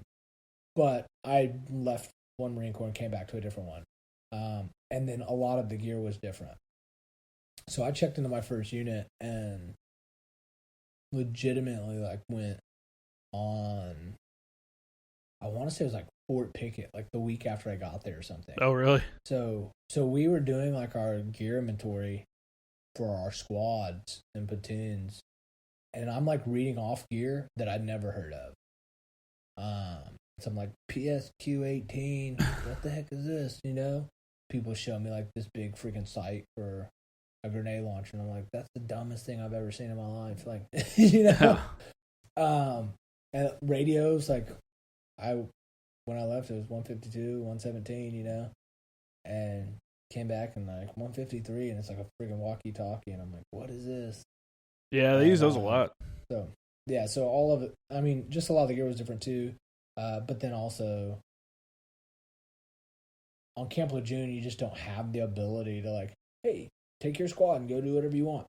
Yeah, no, for sure. Like, you're in the center of Camp Lejeune. Like, what are we gonna go do? Clear the friggin' PX? Like, yeah, that's people that have people that have only ever been at Camp Pendleton don't understand that Camp Pendleton, like how you have all the camps everywhere. Yeah, where you have all that training area. Every camp is surrounded by their own training area, basically. Whereas Camp Lejeune, everything is on main side. Everything is right there, and then the rest of the base is the training area, and you have to reserve all of it.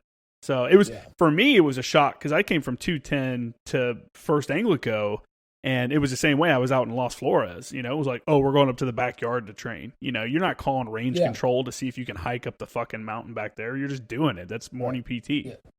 Yeah. Like, but yeah, I think some of that's limited now. Like, just that the fighting is down. Like, I think there's you're not supposed to do it. I don't think even then you weren't supposed to do that it. kind of stuff. But yeah, we actually got away with a lot back in the day. Dude, we got in trouble. We talked our way off ship during one of the training evolutions for my first MEU. And we talked our way off ship and we got back to Anglico's compound. We're like, hey, we're doing all this training at Anglico. We got all this stuff we're going to line up. They let us off ship because we weren't doing anything. And two of my guys, they were doing some vehicle training and they were driving that EFSS, that little Jeep looking thing that towed the mortar. And, they were doing vehicle training in the backyard. I was like, hey, take the trucks, plan a route, and like I want the drivers to get some mileage, get some off-roading experience, in the trucks. Sure. And, we don't call range control or do anything. Dude, one of the fucking trucks rolled over. I'm like, God damn it. One of the dudes like scratched his arm. It wasn't anything major, but they like took him over to BAS just in case. And when we were like, hey, we sent one guy to BAS because of a scratch on his arm. The scratch on his arm, obviously, as the report goes up, becomes like he's got this laceration and his arm's hanging off. Like, Me and my captain are both probably pretty lucky that we didn't get fucking fired, like for that because of that happening. But I think at Camp Lejeune that wouldn't happen. So coming back from the MEU, and is that at what point did you get orders to come over to the advisor team? I was still with 2-2. So I came back from the MEU. And one thing for me, I didn't hate the MEU. A lot of people hate it. Well, one, I was on the Mesa Verde, so it was a little bit nicer. What class of ship is that? Is it a LHD? Is it the big deck? LSD 19 or something like that. Oh, it's a supply ship.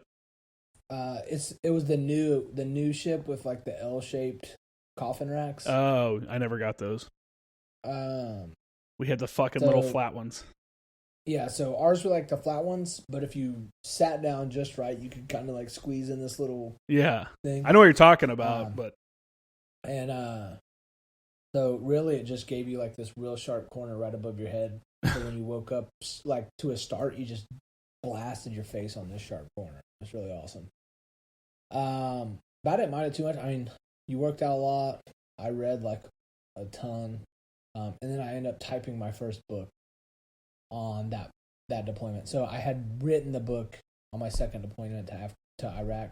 And then I typed it all up while I was on that deployment. Okay. What brought you to be like, you know what? I'm a fucking writer. I'm going to sit down and write this book.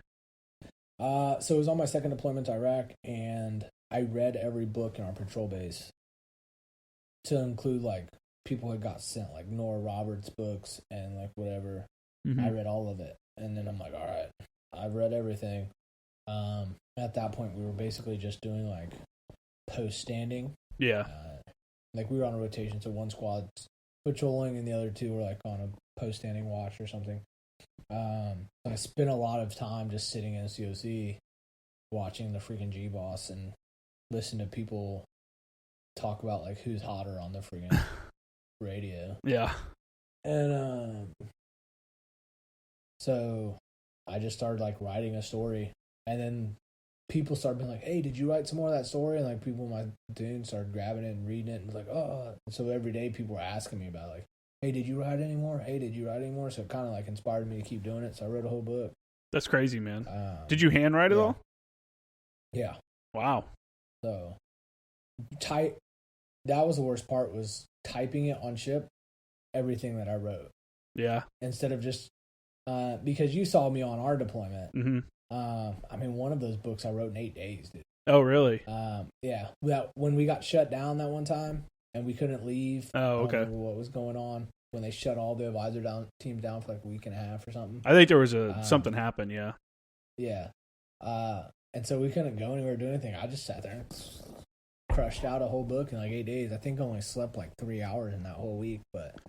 So for people that might be like looking to write a book or something like that, what's a couple lessons learned that you got from, how many books do you have now? 8. You have eight total books. And you want to kind of go through like the genre and kind of, are they all in one series or? They're all in similar series. So I wrote the first series, and then I wrote like a branch off with some of those characters, like their story as they went on. Mm-hmm. So it all kind of continued that way. My biggest thing is, one, pay somebody to edit your book. So my second book to this day actually wasn't professional, like wasn't edited at all, really. I had like some people who went to college look it over and make some adjustments. Yeah. So like grammatically and everything, it's just not good. The story is good, but like the actual grammar and punctuation is terrible. And so I don't know who it is. Like, I think it was Stephen King or somebody who said there are some great storytellers who are not good writers. There are some great writers who are terrible storytellers, but the greatest of the greats are great storytellers and great writers. Yeah. I never had any like aspirations to become a great writer, so just I'm not. But I can tell a story. Yeah. So, that would be my first thing, is like pay somebody to edit the book. But before that, you have to figure out what's going to work for you. So I know people, and at this point, like I know some writers who are making tens of thousands of dollars, like monthly sometimes. Yeah. Who self-publish everything. And my experience with that would be, some of those guys, they have like this big outline of everything they're going to write, and they just kind of fill it in as they go with the details. I never had any of that. So the story kind of plays in my mind like a movie, and I was just like typing away. There was no direction. There was no format, which is why I could like blow through a book and, hey, here it is. I just wrote. You're just like free writing, an entire novel. I really did. Every single one of my books were that way. I don't know that that's the best way, but if I would have had to sit down and like be intentional about all that stuff, I never would have written any of them. Yeah. Written any of them. So you kind of got to figure out what works for you. Also, it matters what you're writing. So for me, I write like fantasy, like magic, whatever. I really had this really cool idea of like a science fiction series that I wanted to do. Mm-hmm. But right when I started kind of planning it out, and like I think I wrote the first chapter, I had all of these things that I had to explain with science, and I was like, screw this. Yeah. Because I would have had to do like work. Yeah, you got to do research and shit like that, because fans will definitely call you out. Yeah, for sure. And like science fiction fans are serious about the details, So if you don't know what you're talking about, they're gonna get you. Whereas like my books were all magic, and like the world was my world that I made up, and the way the magic worked was my world that I made up. So like somebody didn't like the way I did something, like, yeah, you know what I mean? Magic explains everything. So there's that. So the other thing is Amazon. I mean, if you just want to publish a book and like put it out there and see what it's like, Amazon makes it super easy. You can go onto like their direct publishing website and upload a Word document, and now you have a published book, and people can go on there and buy it 20 minutes later. And that's for ebook. And then if you want paperback books, you just do the extra stuff in there to have them printed in paperback. And so that would be my recommendation. Like, because I talked to a bunch of agents and stuff, and now I've had several calls over the past couple of years about like coming to conventions and people trying to get me to like republish books and stuff. But a lot of them are like scams, like, hey, come, we want to republish all your works. It's going to cost, $1,000 up front for us to rework everything, and then blah, blah, blah. And I'm like, no thanks. Yeah. Yeah, I know what you're saying. But that's a big industry, is like scamming people who want to publish. So I know a lot of people who make a lot of really good money just publishing everything direct to Amazon. The good thing about a book too is the longevity of it. You got the long tail finances coming in where you publish it. You might have an initial like splurge of a little bit of cash coming at you, but now you have like a sustainable income for the next couple of years or whatever that people find it entertaining to keep purchasing. Yeah, for sure. And I mean, I haven't published anything since like 2013, I think. 2013, I think, and I still get a check every month. I mean, that's awesome. Not a lot, 20, 30, 40 bucks. But at one point, I mean, I was getting, when we were in Afghanistan, actually, I had so many, or right there at the end, I had so many books come out in that like year period or year and a half period. My paychecks a lot of times from my writing were more than my Marine Corps paycheck. Oh, really? That's awesome, dude. Yeah. That's legit, man. But you have to continue to publish stuff to keep people looking at your stuff, or that goes away fast, Yeah, for sure. Yeah, Stephen King didn't become Stephen King overnight. He made a bunch of books, and people are like, "Oh man, this Stephen King guy is really good." Yeah, for sure. Yeah, and even the guys who are out there right now that are real big self-publishing and stuff, what keeps them on the top is that they continue to have stuff constantly coming out. So all of their other works are constantly being pushed to the top because people are finding, hey, this new person. And so you find this new book, because Amazon, they publicize stuff on their own. So all these new books came out. Hey, they send out emails. You would like these new books. And all of that generates interest in the rest of your work. So that's awesome, man. I want to talk about our time on our deployment, but I'm going to wait because Cam is actually coming down to San Diego for something else. And him and I are going to get together and do a podcast. So if possible, it'd be cool if we could have you call in like this. Him and I will be here in person and have you on, and we can all three kind of bullshit about, that deployment. Because you guys were on the same actual like little team inside of our advisor team. So it'd be cool to hear some of the experiences that you guys had, when obviously I wasn't there for everything. So I want to wait on. That was probably the person I was closest to on that deployment was my little Asian midget, Well, he was one of the offended a whole bunch of people, but he was one of the few dudes that had a lot of like actual real world combat experience. Like he actually he had been blown up on his first deployment, and then he had gone back as a combat replacement for a second deployment, and then all three deployments to Sangin. That was probably like what made our connection real quick, is like we had both been blown up and we had both done multiple combat deployments, so it was like, all right. He's a little ball of fire. He it's funny, he calls more people pogue than any infantry guy I've ever yeah, he does.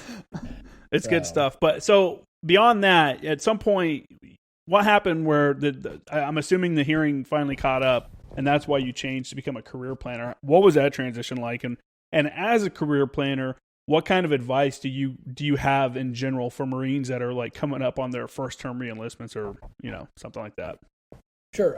So basically what happened was when I got to SOI as an instructor, I did my first hearing test there, and they were like, all right, hey, you need to go to the audiologist over on Lejeune and get like this full gambit of hearing tests, because your baseline has been reset several times and your hearing is really bad.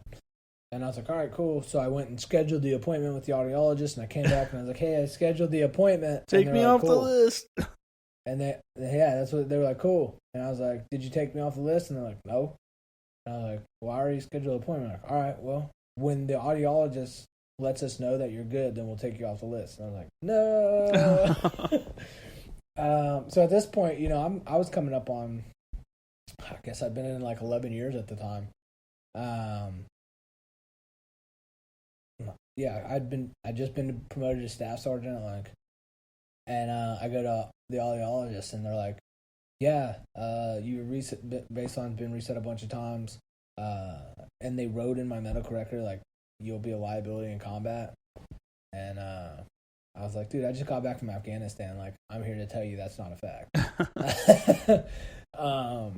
And so they basically told me, like, hey, you're fit for duty, but you're not fit for service. And I was like, that's the dumbest thing I've ever heard in my life. That's got to be a crushing blow, too. Yeah, and so, long story short, I kind of, like, fought that for a little bit. I called this master guns that I knew that was working. He was my old ops chief. And I was like, I need some advice. What do I do here? And he basically said, like, submit a reenlistment package. If you need to submit a lab move, do that. And if it doesn't work out, call me, and I will ensure something happens that we find a place for you. So that gave me some, I'm not going to throw out like all that was said, but basically he gave me like some comfort that, like, worst case scenario, he'll find me a job to do until I retire, Yeah. I might not be doing something I want to do, but like I won't be out in the cold. Because basically what I got told was, hey, you're going to have to get out when your EAS comes. Well, initially they said, like, the audiologist made it seem like I was going to be forced out. Okay, like they're going to med board you? Medically separated. Yeah. Like medically separated. And she's like, yeah, the most you can get for hearing is 10%. And retirement is based on the specific thing you're getting processed out for, not your cumulative disability rating. Yeah. So you would not be eligible for retirement. You would just be medically separated. And I'm like, so 12 years in the Marine Corps, thanks for your service? Like, and I was kind of butthurt, Rightfully so. Yeah, for sure. So I talked to a bunch of people, submitted a lap move package. The two things that kind of came out after talking to everybody that I might be accepted for were counter intel and career planning. Counter intel, some intel people were like, don't do it.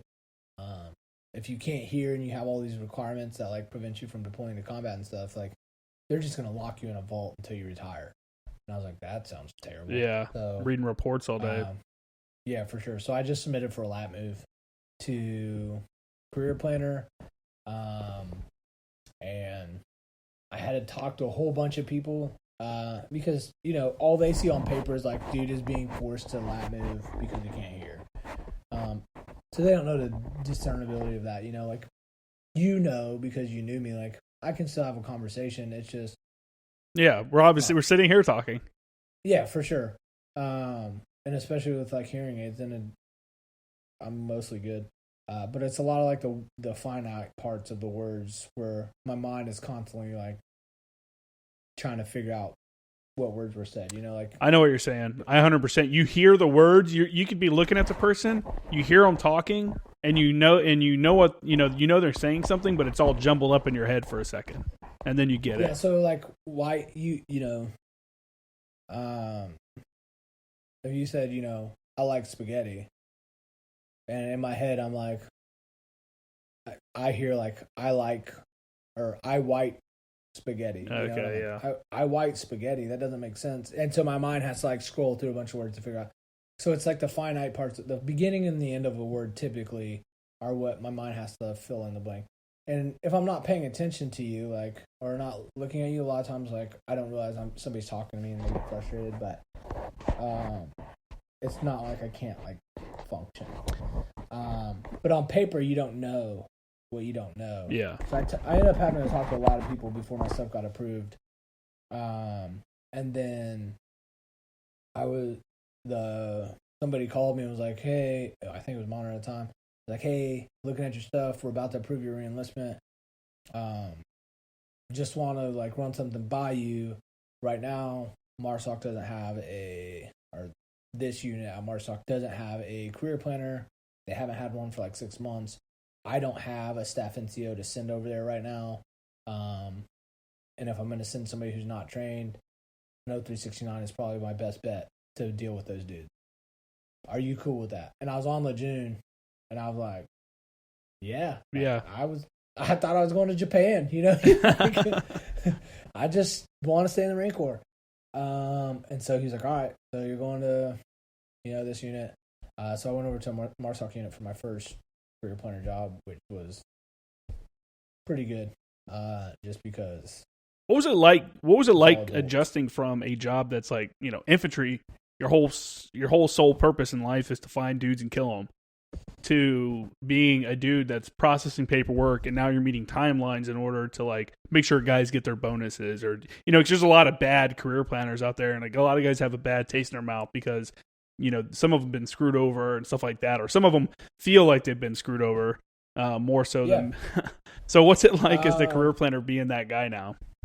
So for me, actually, it was easier than it probably would have been because I was in the academic section at SOI when I left. So I left SOI as the academics chief for MCT.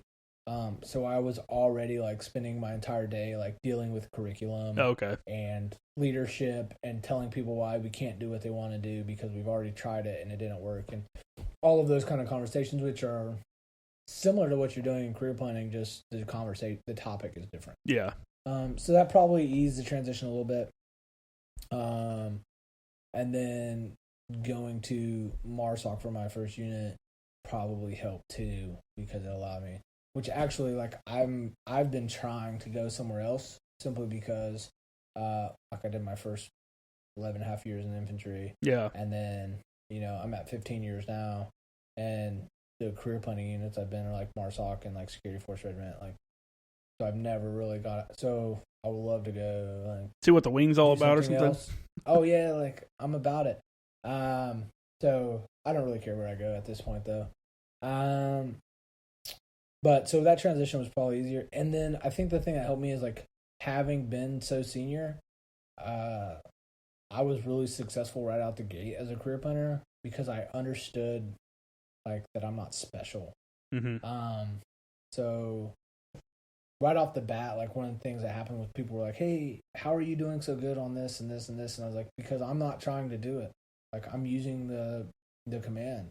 So I contacted, first sergeants, and I did, I worked through the companies to get stuff done. Like you understand the bureaucracy behind it.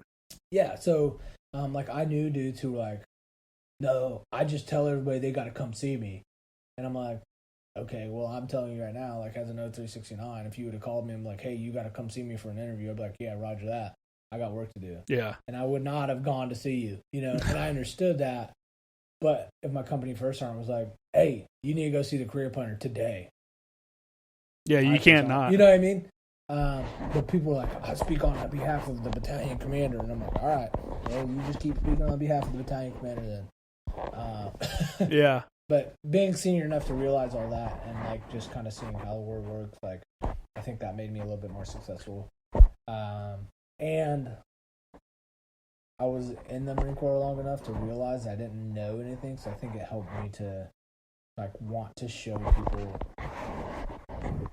what was going on and keep people informed, and realize like, hey, at the end of the day, like my job is customer service, like. This is an annoying thing that I'm dealing with, but to this person, it's a huge deal. It's their whole life, you know what I mean? It's their future. Yeah. And they're stressed out about it. So I think I was on the other side of that fence long enough for me to realize, like, for that all to still be fresh to me. You have that empathy built into you.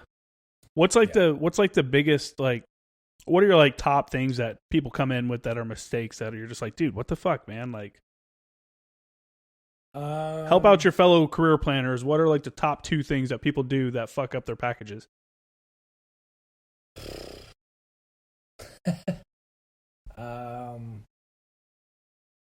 Well, one of the biggest things is like people just spreading word, right?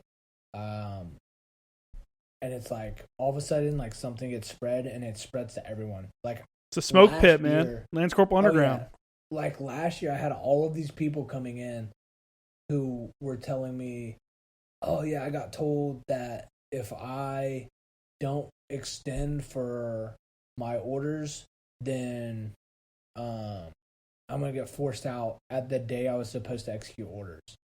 So, like, all these people were getting orders, and they're like, "Hey, I'm gonna submit an RA3 Oscar," which basically means you're submitting for a code that says, "Hey," because people think you can deny orders. You can't actually deny orders. What you can do is not get the required time, right?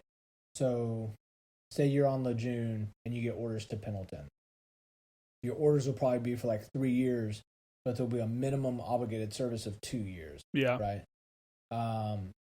So you have to do if you're not eligible for re-enlistment, then you have to do an extension to give you enough time to have that 2 years so that they don't move you for no reason.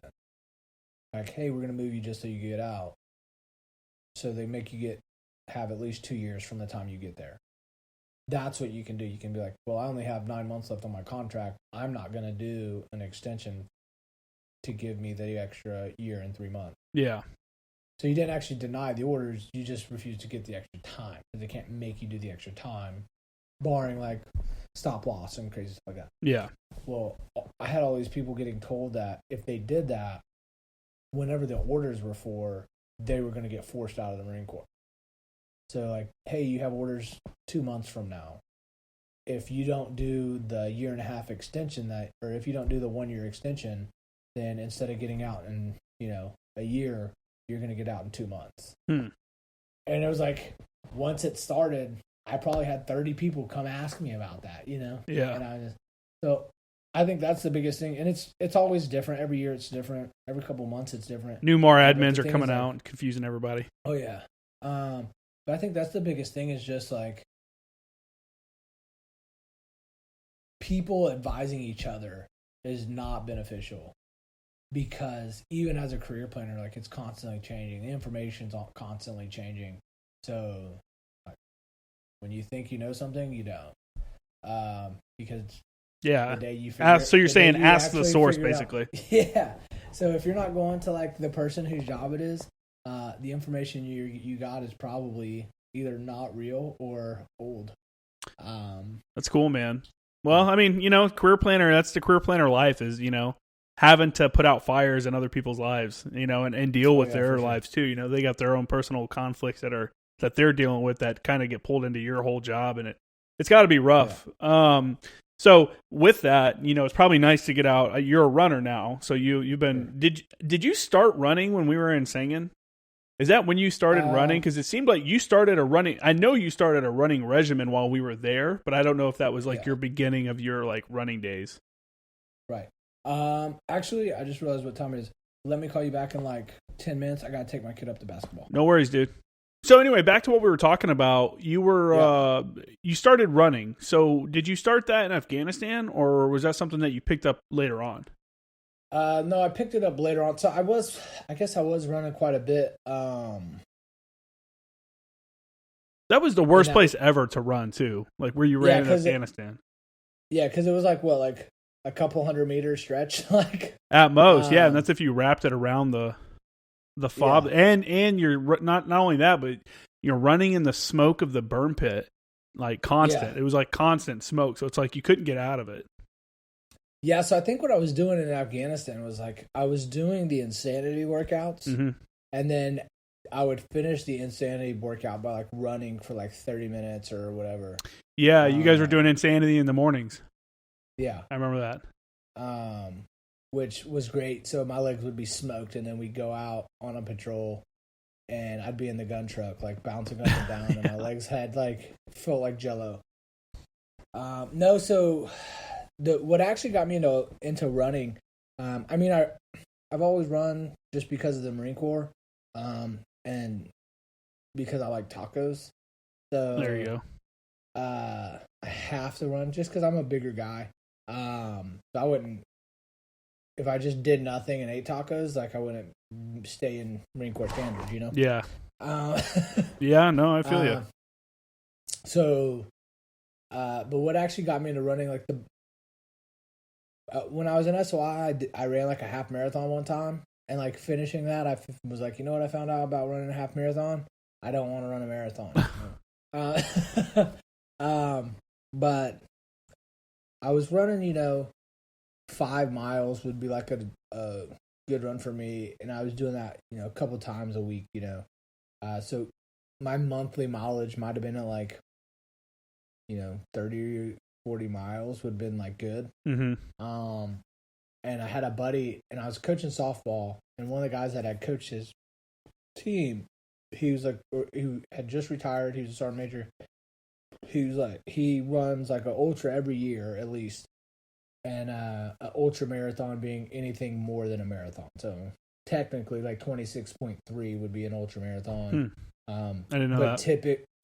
But typically 50K is kind of where they say it starts. So 31 miles. And he was like, "Hey, I'm running this 24-hour race." And I was like, "That sounds disgusting." That does not sound like a good time. Let's do it, And so I went and did it with him. And it turned out to be like one of the coolest things I ever did. It was so it's 24 hours, whatever you could run. And it was like a half a mile loop around like a kid's sports thing. That's so it was crazy. Like a baseball field and 2 soccer fields, I think. And there's like a little running loop around it, which just running in circles doesn't sound like a good time anyway. But the few benefits for that were, 1, you were never like by yourself. 2, that's true. Yeah. There was a table full of food and drinks and whatever, candy, like, because ultra running is all about food. So you didn't have to have a support team with you or anything like that? Yeah, no. So it was just every half mile you had whatever you want to eat and drink and whatever. And then you didn't have to worry about light at nighttime because it was all lit up from the sports fields. But really it just was the community that kind of sucked me in. So that race, I'll give that race a little plug, is the Cape Fear 24-hour race in Lillington, North Carolina. And the community there is just legit. Like, everybody was like, "Oh, this is your first time doing like a race. Like, how you doing?" The whole time they were checking on me. That's cool. And I ran for like 13 hours and was like, "I'm done." So my IT band started hurting real bad. Yeah. And I was like, something's wrong with my knees. I've never felt this before, But just the community kind of sucked me in.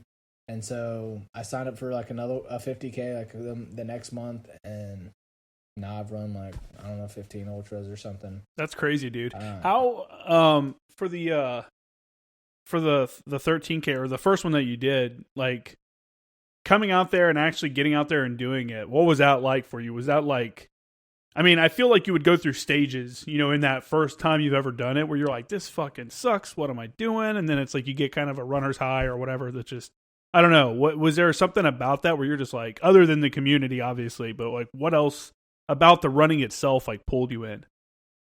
So I read a bunch of stuff right before I went, like not a bunch of stuff, but I got online and was like, how to run an ultra or whatever, because I couldn't train. Like, from the day I was like, "Oh," he told me about it, to the day it actually happened was like a week. Gee, okay. There's no like, before that day, the most I'd ever run was like the half marathon, 13 miles at like 5 years prior when I ran that half marathon, Yeah. Like shortly after we got back from Afghanistan, actually. Mm-hmm. And so initially it was like, "Hey, just try not to run fast." Because that was like the main thing. I read this article and it was like, everybody starts off so fast and then they can't even jog, like they're just walking at the end. I was like, all right, I'm going to try to slow down. And so for me, I was like, trying to stay slower than a 10-minute mile was really hard, because I was like, you want to go faster. And you're like, this isn't hard. I can run faster than this, But after 2 hours, all of a sudden it wasn't hard anymore. Yeah. I was like, And so I think that was the thing. Like initially, it was like being cognizant of like trying to slow down. Yeah. And then after that, it was just like your body starts to feel stuff you haven't felt before. Like, oh man, my feet hurt. Oh man, what's this going on with my knees?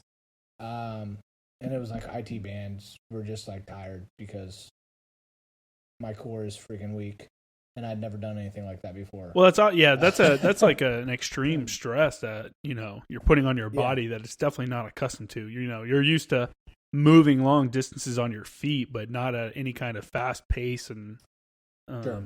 that's just, and it's just such a, and even hiking and stuff in the Marine Corps, or even when I go hiking on my own, you're not really doing a lot of 13-hour days, straight hiking of being on your feet and moving. And that's the wear and tear on somebody's body is just immense, obviously. Actually, I think you might be friends with him on Facebook. I have another friend named Wesley Trumpler that he also does like ultra marathons. Yeah. So there's a group. It's called MURCA, MURCA. It's Marine Ultra Running Club of America. And I met him through that group. Okay. So basically the stipulations to be in that group for anybody who's listening are you have to at some time in your life been in the Marine Corps, and you have to have at least run a 50K. And that's it. And then you're part of the club. And there's a bunch of like good things about being in that group. Sometimes, the group gets discounted race prices, or, they get discount codes for like running gear or whatever the case may be. Really, for me, it's just like you find out about cool stuff, and it's just a cool community of like, hey, a bunch of other Marines who are into doing the stupid thing that you're into. Yeah, it's always great to have friends, in a hobby like that. And yeah. You guys, like you said, your community is one that is very supportive of each other. And I think you kind of have to be in something like that where you're talking the extremes. Like, I don't know, man. It's something I have no want or need to go out and run a 50K, but I commend you and guys like him. I go and hike and stuff, and the places I go hike and spend time, he's out there running it. He puts on like a fucking vest with a water bottle in it, and I'm out there with like a pack with like food and everything else, and like planning on sleeping out there. So it's our experiences in Southern California. Me and Wesley are pretty different, but that's cool that you guys have that that thing. So, and the community is obviously great, and the background to it, you doing it, that's awesome that you're doing it and stuff like that. And I wanted to bring up the fact that you're doing it, you're getting ready to do a run. So if you want to kind of talk about this event that you're planning now and getting ready to jump into this week. Yeah. So a couple of things. Well, one, just to caveat off all you just said, the community and stuff. I'm not like a fast runner, right? Nor do I desire to be. So that's one of the things, like a lot of people are like, oh yeah, you run all these ultra marathon and stuff, I'm not running with you. I'm like, yo, I run slow so I don't have to run fast, right? Like a PFT, I despise the PFT because like you're running fast on purpose, right? So yeah, for me, like running is therapeutic, but it's because I'm running at a comfortable pace the entire time. So kind of like after a mile or two or three, like your body starts to just kind of get into a groove, and you can sort through your thoughts and all of that stuff. Whereas when you're running like a PFT, which 3 miles as fast as you can, the whole time all you're thinking about is like, don't die, run faster, breathe. Oh my God, this sucks. Like there's a turnaround. All right, now I gotta go back. Yeah. There's no freaking therapy. It's just misery. You know what I mean? Yeah. Whereas like ultra running, you're not running fast, and it gives you time to like think everything through. But to the races, so this week I'm actually doing the longest race I've ever done. It's called the South Carolina Ultra Running Festival. Coincidentally, it's in Beaufort, South Carolina, just outside of Parris Island. And I'm doing 3 days at that event. It actually started today with a 6-day event. So there's people down there right now running, and they'll be running until Sunday. That's crazy. That's so crazy. For those who are listening, it's Monday right now. And so that'll be my longest to date, which will be 3 days. And my goal is to do, I'm shooting for about 50 miles each day. with the idea of like, I'm going to do 50 miles. And then once I get to 50 miles, I'm not going to keep trying to like gain miles. I'm just going to be done for the day. And the next morning I'll get up and I'll do another 50 miles. And that is more of a training event for one, it's an event for me to do like my personal best, right? The longest I've run. But two, on May 15th, me and the guy who got me into this mess of ultra running, his name's James Holler. We're going to be running from Parris Island, South Carolina, to Camp Lejeune, North Carolina. So we're going to start on the Yellow Footprints, and we're going to run to Onslow Beach. So 300 plus miles, somewhere in probably between 300 and 350. And it was something that we just kind of talked about on one of the 24-hour races. We thought it would be cool to do, and we could get one of these like veterans awareness organizations involved in it. Yeah. So what ended up happening is we started researching all these organizations, right? So there's a lot of organizations out there doing the whole 22 a day thing, right? Yeah. And as I began to look through them, most of them, the focus was to raise awareness for veteran suicide. And that's a noble cause in and of itself, but I didn't want to spend a week to a week and a half hazing myself for just that purpose, right? Like I wanted to find an organization that was actually doing something about it. Yeah. And so there were several organizations out there who do stuff for like the families of people who commit suicide or veterans who commit suicide. But we found Mission 22, and Mission 22 actually has like inpatient and outpatient treatment programs for people who are struggling with PTSD. They have this really cool Brazilian Jiu-Jitsu program, I guess. Like this whole thing of getting people into like Brazilian Jiu-Jitsu as an outlet to deal with like PTSD and stuff. And they actually have stuff that they're doing to like help people who are struggling with PTSD. And to me, that was like, okay, here's an organization who they have like, and not just like counselors, but they have inpatient treatment facilities where they're like legitimate. Therapy, you know the money's going to a good cause. Yeah, and then part of it was like a lot of these cool organizations I found, a lot of the money they raised, they actually were giving to Mission 22. So I was like, okay, here's the organization that the organizations are donating to, So we contacted them, told them what we were doing, and they were all about it. So they created like this page on their website specifically for it. And so May 15th of 2018, one of my buddies who was on the first two deployments with me in 3-5 to Iraq, he took his own life. And so this year on May 15th, really to redeem that day for Aaron, and his family, like that's the day he took his life. So we're going to take that day back and use that day to help other people, if you will. And so we're actually going to leave Parris Island, leave the Yellow Footprints on that day, and we're going to hoof it up 17 through South Carolina and North Carolina until we get to Camp Lejeune. That's beautiful country, though. Yeah, so there's some really great spots through there, and then there's just some like really disgusting spots in there. Wow. But I mean, a lot of that stuff is going to be really, really cool, and some of it's going to be less cool. What kind of support, like, team does that require for, or are you just like, you and this other dude just going to be running down the street and it's like, all right, this is where we're going to stop and we'll pick up again tomorrow? Yep. So, at this point, it's kind of bigger than us.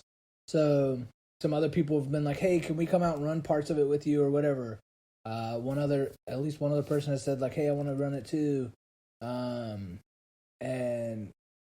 so at this point, I'm like, hey, enough people know about it. It's kind of bigger than us. Like, I'm not going to stop anybody from contributing, right? Because at the end of the day, the goal is to like raise awareness, raise money for Mission 22. I'm not going to stop them. So whatever people want to do. Now, a lot of people have been like, hey, can we come with you and like we'll give you food and drinks and all of that stuff. And we were like, we're not going to do that. So the idea of it for us is we're going to run it unsupported. Okay. So I like one of my buddies is talking about taking leave and just kind of like making the trip with us, but like he's going to drive like from point to point and like just be there to like if something bad happens. Yeah. You know, like, hey, you break your leg. Yeah, exactly. I'll be around, you know. And James has a buddy who's looking to do the same thing, at least for different parts of the leg. So that will be beneficial to have like that safety net there. But that's in the event of like catastrophic failure, right? So outside of that, our intent is, hey, whatever we're carrying is what we get. Yeah. So kind of like Wesley, you said he's wearing that little vest with like water bottles on it and stuff. I'm going to wear one of those, and it's going to be a Camelback, a cell phone, a little portable, like one of those little extra battery cells in case the phone dies, my phone charger, and then I'm going to bring, you know, my credit card, my ID card, and in the back of my vest there's like two little pouches. I'm going to have like one of those emergency bivvies and like a little windbreaker. It's like a windbreaker, but it is waterproof. And that's gonna be it. Whoa, devil dog! What about your fucking glow strap? The fuck? And and the headlight. Okay. So our intent is like, hey, we need to be responsible enough to, when we have the opportunity to stop for food or water or whatever, we stop and get it. And so we've kind of mapped it out, and there's one really long stretch in it. Well, two really long stretches in there that we'll see where there's no like gas station, dollar store, freaking nothing. For like 17 miles, I think, is the longest stretch that we'll have. And so we just geocache something out there for you. Right. So that'll be like the rough spot, right? But it's whatever we carry. Then you know, like if a friend pulled over and was like, hey man, you want to drink a beer? Like, we're not gonna be like, So that's cool. And that's the other cool about ultra running. Like, alcohol is highly encouraged in ultra running. Fuck, so, you probably need it to work through some of the pain, man. Yeah. So I'm a big Fireball fan. Like in the middle of the night, you know, it's like 2:00 in the morning. You're like, screw this. Like, all right, hey, let's get some Fireball in this system. You have like little like airplane bottles of Fireball shooters in your little vest. You know, a you lot pull of it out. times. So I just did a race this 2 weekends ago, 50K, and one of the aid stations had like a bucket full of those little like single shot Fireball things. That's funny. And all 3 times I stopped at that aid station, I grabbed one. So keep you fueled. Yeah. Jeez. So where That's can right. people go? What's like the website and stuff or Instagram or anything like that people can go to if they're looking for more information or if they want to reach out to you about contributing or coming and running with you? Sure. So if you go to my Facebook, like Joshua M. Fosberg, I'm the only one I think on Facebook. So that absolutely is the way. And then if you go to Mission 22 website, you can navigate through that and find like their events, and it's the Clear the Fog 300 is what it's called. But probably the easiest way is to just look me up on Facebook, which is Joshua M. Fosberg is my name. And on there in my info is a website, and it's the link to the Mission 22 website. Like the event page or something. The event page, yeah. Well, like I could read it out to you, but it's like super long. No, that's cool. HTTP. Yeah, exactly. I'll get the link from you and I'll put it in the show notes. Oh, perfect. There you go. We'll just do that. That'll make it easy. Yeah, and that's the thing. Like with this, like and I think last year they said it has been the highest year for active duty and veteran suicide in several years. So it's not getting better. And I think a lot of it, like a couple years ago, there was a big push for this, right? Like right after the war started dying down and all these people were committing suicide, like the military and Congress and everything did this big push on veteran suicide awareness and let's do something about it. But after a year or two, everybody just kind of went like, okay, well, that's just the way it is now. And I feel like it's a weird thing, man. It's a weird. I'm not a. I mean, I've obviously been around multiple, not around it when it happened, but I've been touched by multiple suicides within my own family, and then I mean, even on my last deployment on the Mew, a guy killed himself while we were underway, and it's just, I just don't get it. I don't understand, and I'm a very pessimistic person. I don't feel like we're gonna figure it out. I think a lot of it comes down to individuals. I think there's issues there, but there are definitely people that can be saved by someone reaching out to them and stuff like that, or being aware of. I don't know. It's such a tough thing, because you can't ask the person, like, what the fuck? Why'd you do that? Like, it's once it's done, it's done. Yeah. And it's like, after that, it's just all speculation. And, sure. And a lot of guys, sometimes it comes out of nowhere,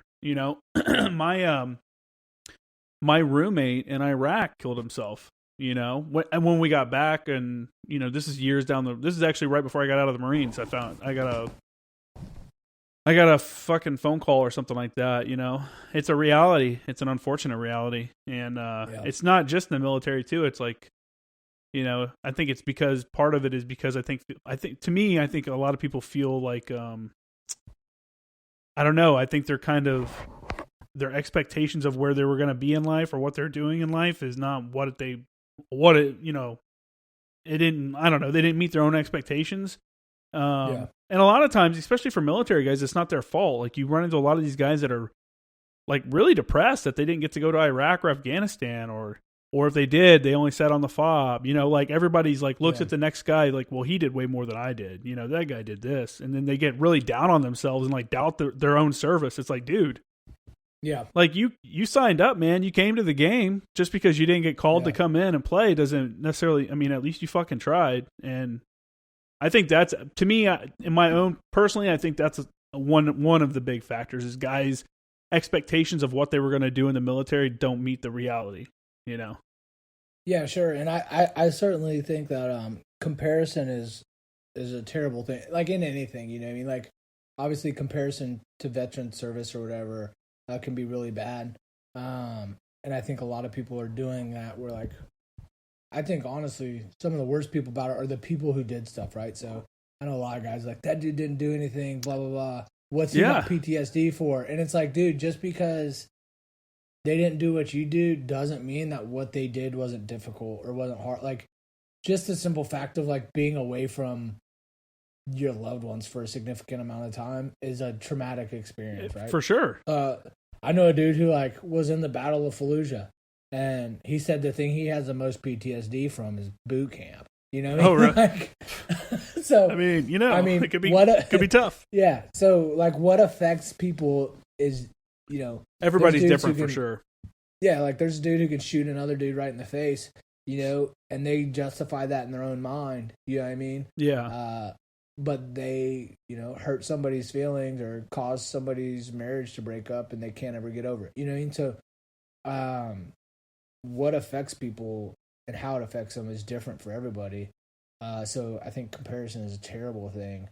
Well, also, go ahead. You see a lot of people who just don't know how to deal with whatever it is that's like troubling them. You know what I mean? Like, it's learning processes or ways. Like, so for me, running has been a great thing because I went through, here in the last couple of years, I had a lot of things going on that I was really struggling with. And obviously, like, my faith was a big part of, like, getting me through that too. But the other part of that was, and that might come as a shock to you, just knowing me now compared to knowing me when we first met. I've watched the like the change over the years on Facebook. Like, I've seen you become more religious. You started running ultra marathons. Like, you're doing all this stuff, which, and you know what? Who cares? Like, people may not be religious, but it's all positive stuff in your life. So as long as it's bringing you positive vibes and stuff, like, fuck it. Yeah, for sure. Like, I mean, even when me and you first met, I mean, I had grown dramatically since Lance Corporal me, you know what I mean? But I was still a pretty like violent and aggressive person, I guess you could say. Yeah, we were all assholes. Yeah. Age does that to you, though. It So, makes you a little bit slower and a little bit wiser. yeah, that's true.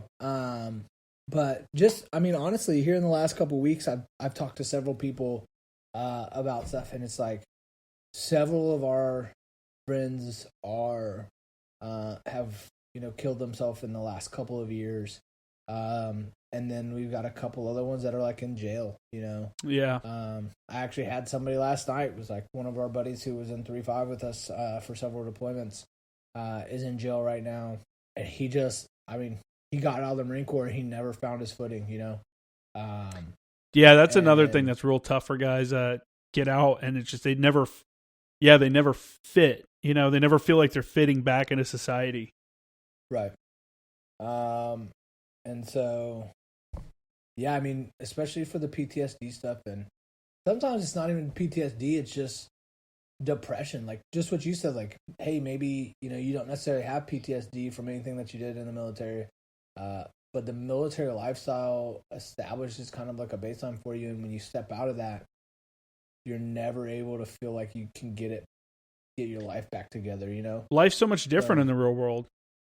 Yeah. It's way slower, it's less cool. Like, when you get out, you'll see it, but it's like it's such a weird change, like you get out and when I got out, I had gotten a place right outside the gates, and this is I actually got a spot. I got an apartment right before I moved out, or right before I got out of the Marines, because I was like, I need to find a place that's close to base, and I want to be close to the ocean, so I just got one right outside the gate in Oceanside.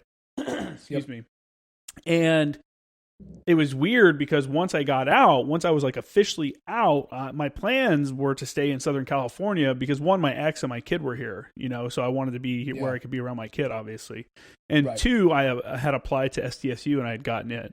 So I was like, all right, well, I'm still here. I'm just going to, obviously I'm still here. So I'll just be going to SDSU and I'm right here next to the base. And it's weird. Like once you get out, man, the people that you hung out with, you don't ever see them.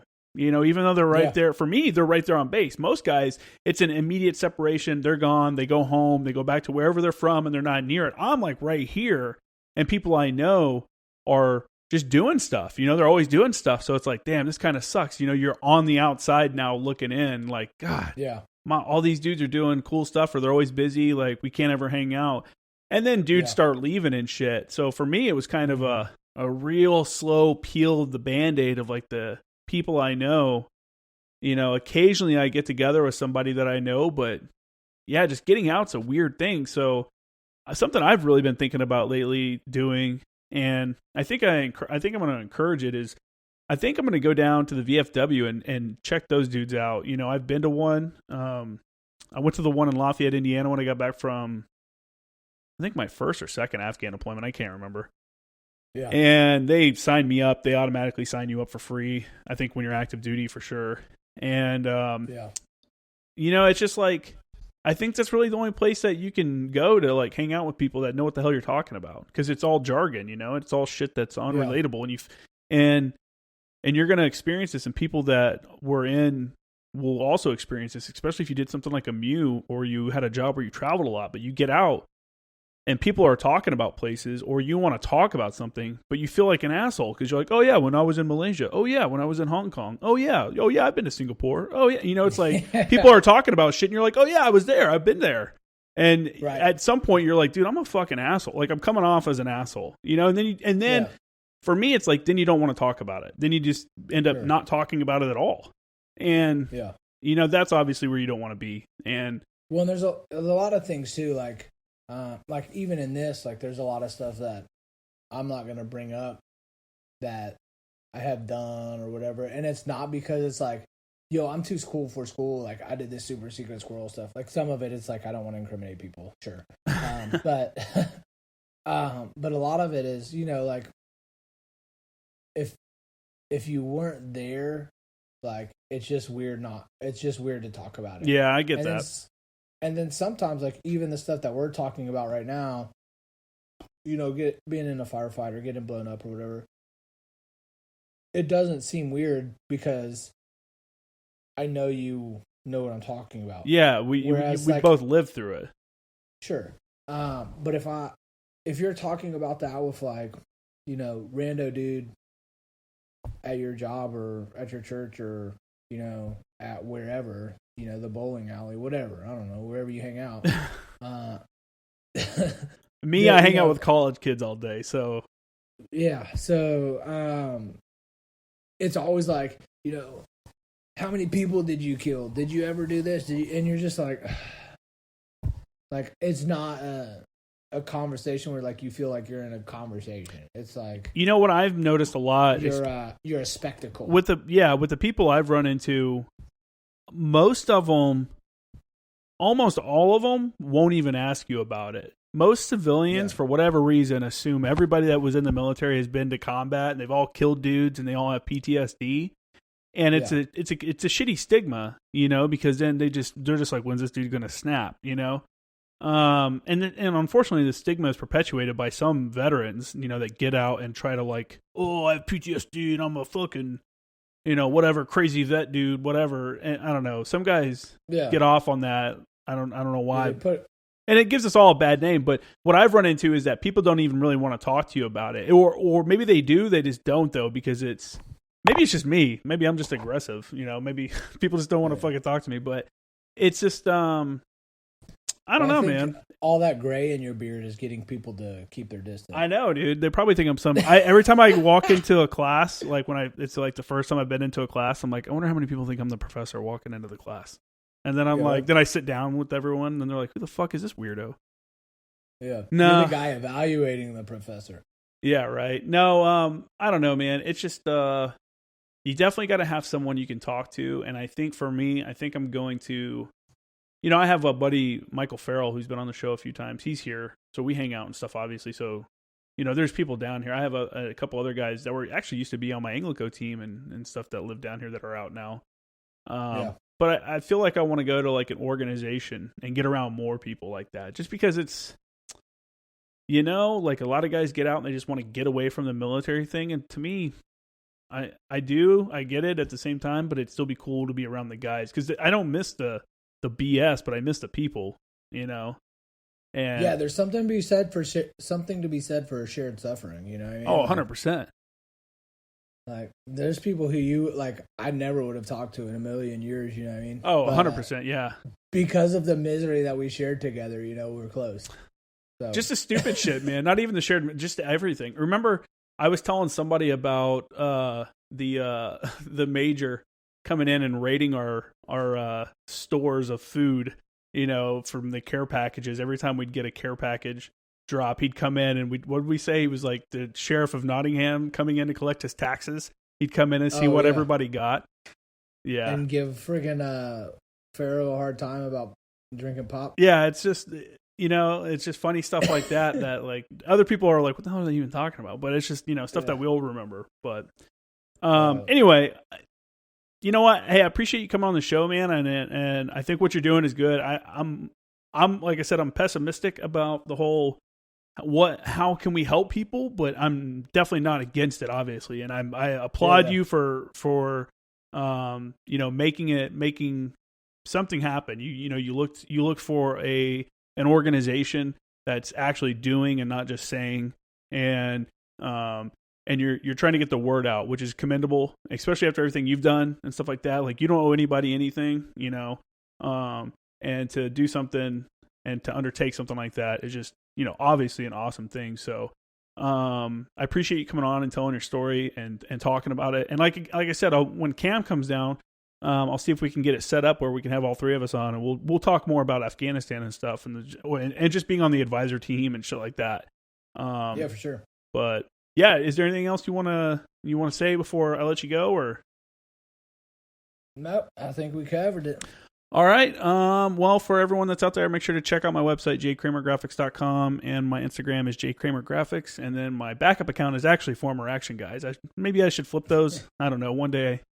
I started out as J Kramer Graphics, and as you know, I'm at like almost 10,000 followers, and I'm like, dude, should I change it? Like, because I'm still doing some graphic work, but I'm doing more podcasting than I am anything now. So that's right. At some point, I'll rebrand or do something. If people have an opinion on what they think I should do, they can feel free to message me at, on Instagram at jkramergraphics with a C or former action guys. So if that's it, hey, everyone have a good one.